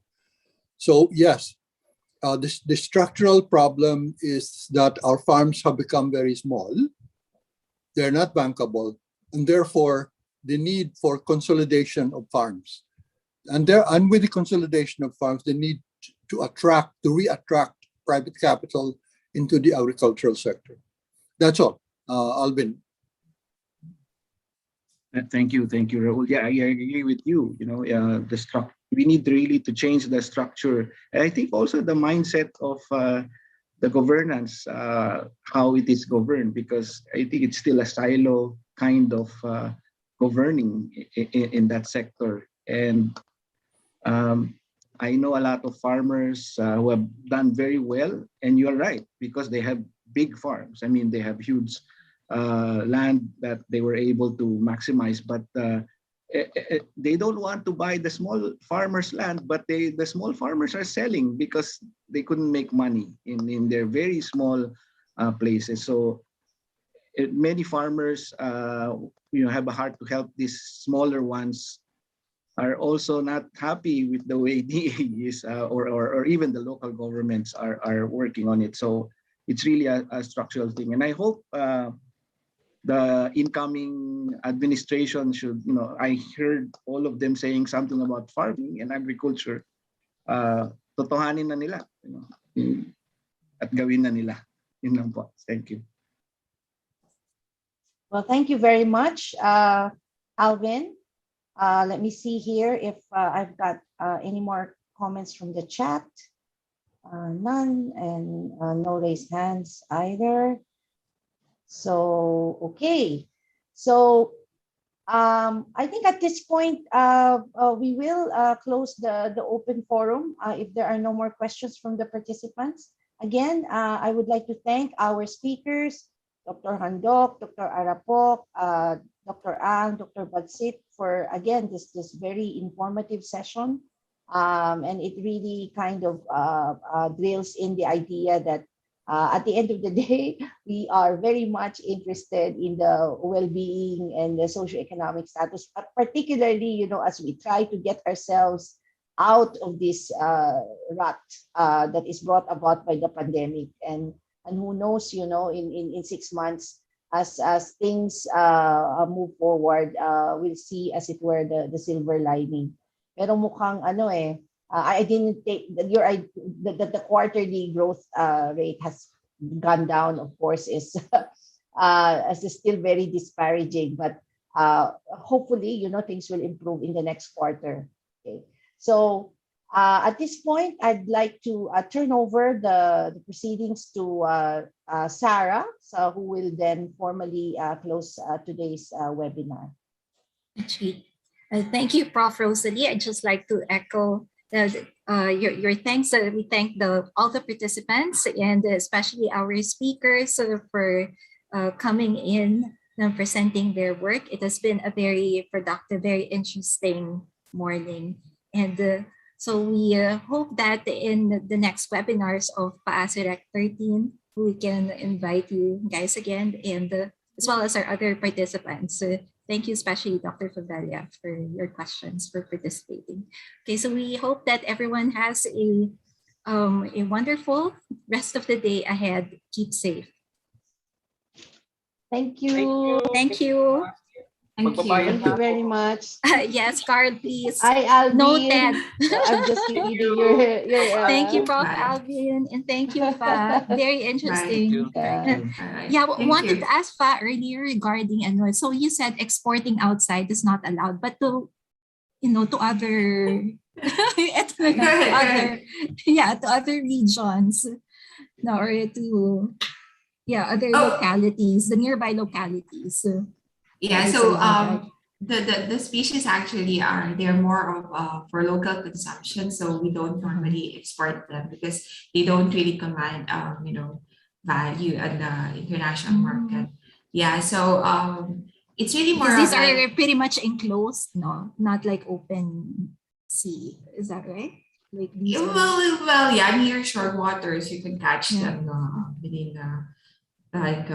within municipal, actually mostly are from municipal counts. So yeah, it's really more of from region to region supply rather than exporting outside the country. Okay, sorry, I just had to ask. Thank It's you. okay. Thank you. All right, thanks. Thanks so much. Bye, everyone. Prof. Alvin. Thank you again. Thank you, Bye. Pa. It's Ma'am great to Rosie. see you. Nice to see you, ma'am. Thank you so much. Yeah. Nice to be part of this. Thank you. Thank you so much. Thank Bye-bye. you. Bye. Have a good night, Ma'am Rosie. Ingat lahat. Bye. Bye. Thanks.